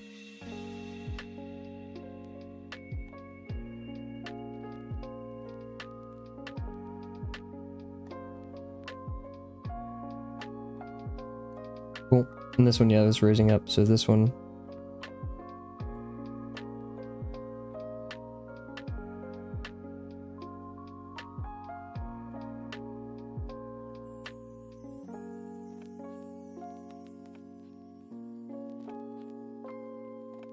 And the butt.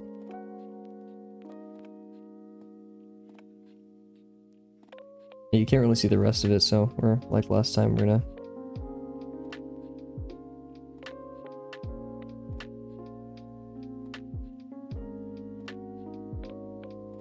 There we go, that's one. I'm gonna fly through these, hopefully.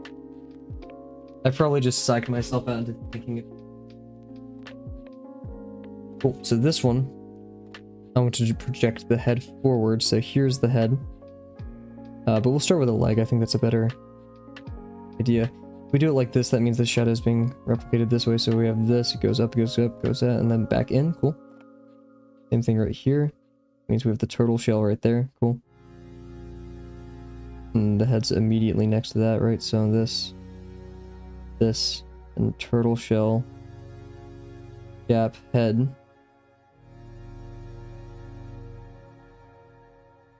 This one, we're gonna get really dang close to the ground, travel back, so like this, back, and then over here. And we have the front of the face like this, which we're not gonna see much of. This one's gonna be a bit more normal now, so we're gonna do like this. Back in and then back to the body. When we're traveling here, back. Like so. And then this one we're gonna be going forward into the body. Be going forward, forward, forward, into the body like this.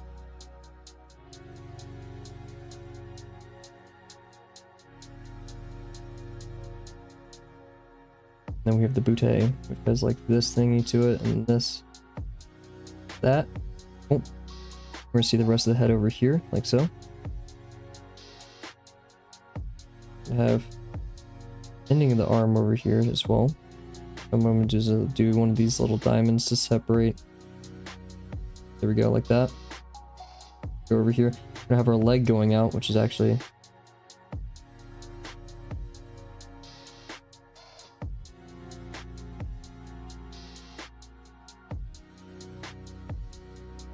so nice, cool, something like that. A rough projection. I know how to do this mathematically, not with... Here's this one. If we draw it like this, we could have some fun with it, right? Like this, okay, so yeah. This one's tilted though, so it's a bit weird, but I want to start right here, so yeah.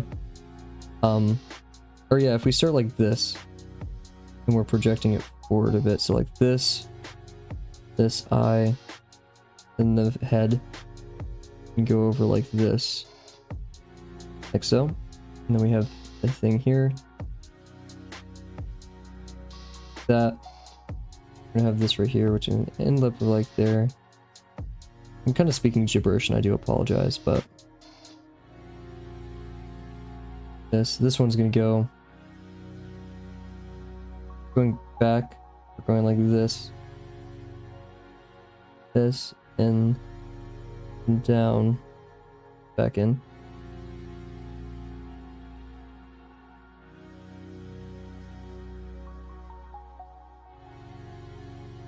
Like that. One's gonna go in, this, and then back.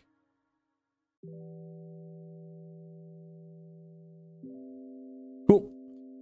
We're kind of blasting through these, I'm not gonna lie.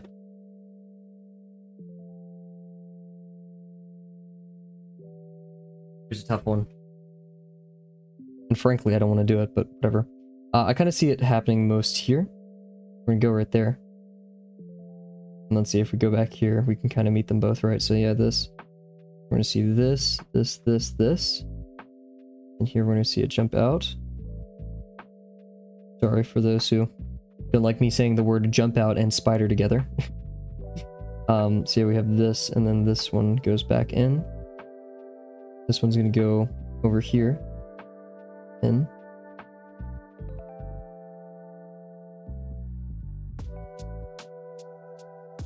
And we're gonna see something like that. Here's where it gets a bit tough. All the different legs, right? Like this one, and then we're gonna go out over here.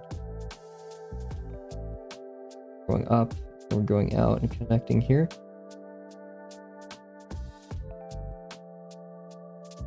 And then this one's traveling towards the form. Let's see, we also want...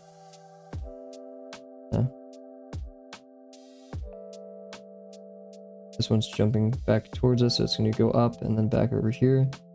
Really far away, so it's really... It's kind of like that, right? Right here, we're going to see this one going super far back.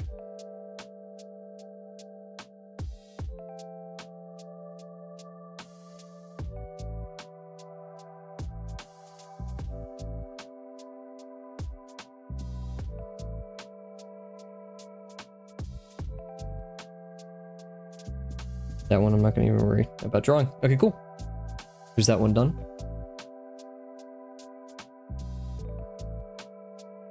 Last but not least, probably one of our oldest friends here, non-demo wise, other than the lobster. This one I'm going to have this going in and towards one of the legs. This one's a bit tricky, isn't it?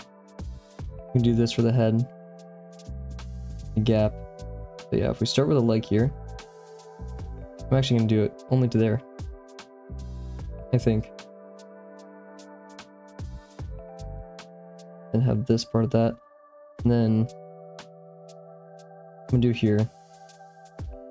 This gets projected this and then into the head. And this one's right here too.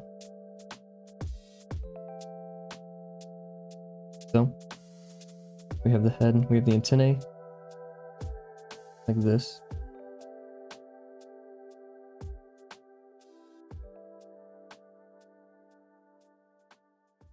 In here, right? Further away, and then, yeah. Happening over here. This one reaching in and then going to the main body. So. When actually, no, we'll have it land. Go like this.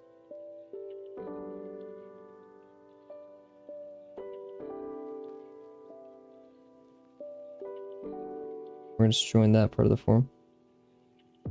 So.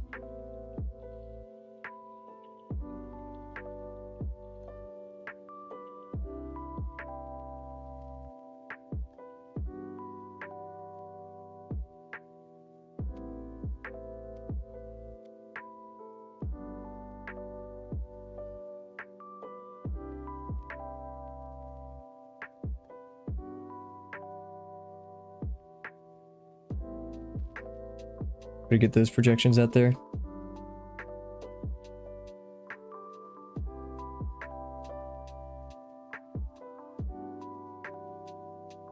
No, that was way too skinny. Whatever. Okay. Cool. And okay, this time we're done. I mean, I want to do more textures, but let's.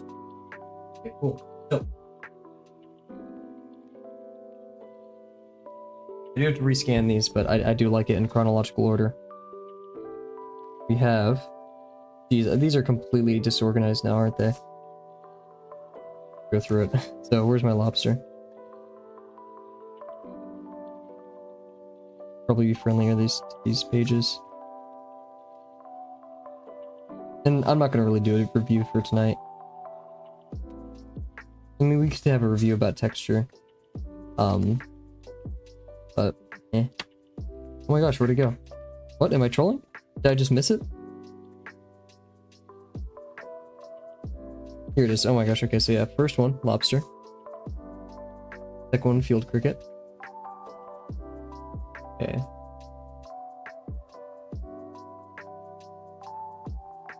And then... wolf spider. Which, that early on, and I can't believe I did that, like, I'm very happy with how this one turned out. Cool. And then, we have Tarantula Hawk.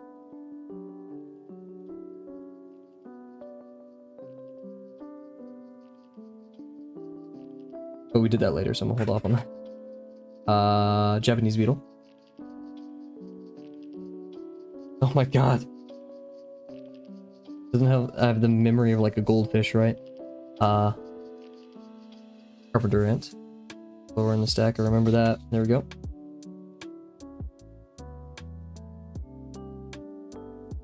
Weevil.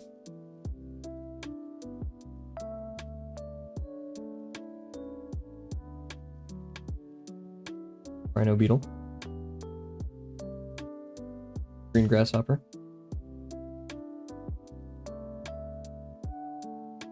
Coney shrimp. Okay. Perfect. Okay, guys, that was lesson 4. Now wait a year for me to make the video. Hey. Well, these are the final moments for a bit.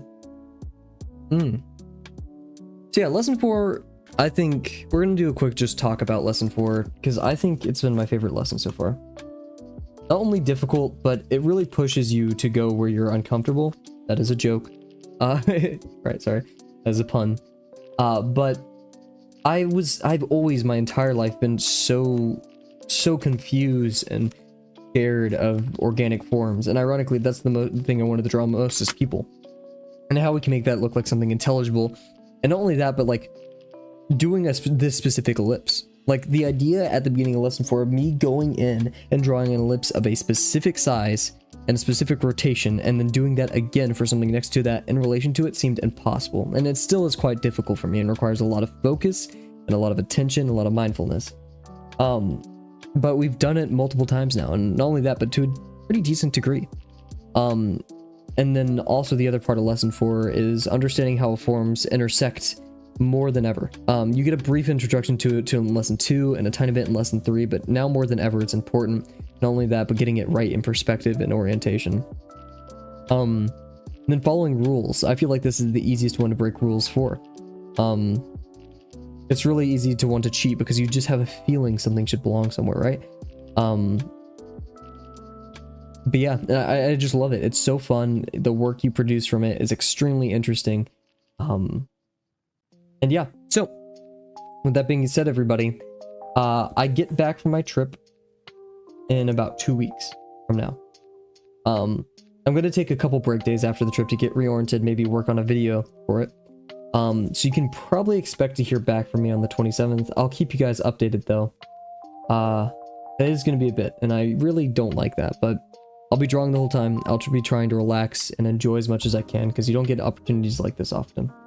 In the meantime, for everyone who's watching this, which I doubt, because not only do people not really watch my streams a ton all the way through, I've seen the retention graphs, but yeah, is please go do something you love for an hour a day. That's most important, is when you don't have a guy yelling at you to do it every day on stream. It doesn't seem, like you have to, right? But please go do it. Go do something that you love. Not only that, don't forget to relax. I'm a workaholic. I have a very hard time relaxing. That's kind of what this trip is for. I'm still drawing, I'm still making videos and stuff, but that is also fun, and I'll try to not drown myself in it, right? I'll let you guys know when I post lesson 4, or post it to Drawbox. I'll put a link to it so you can also see my critique if you guys want to. And when we get back, we're going to kind of min-max working on that intersection program and the other secret part of it that I have not told you guys about yet. And yeah, it's really hard to end it right here because I feel like I want to say more, but that's kind of the gist. I'll be sending pictures, I'll be doing all that good stuff. Yeah, so to lesson 5, if we make it, we may have to do some redos here and there. Redos, what is it called? Corrections? I don't know. But I'm excited, and I hope you guys are too. So, thank you very much for watching. I've been Kavel. Shout out to Ratlobber. Hope everyone has a good one. And yeah, see you. Bye for now. See you in a bit. Stay tuned.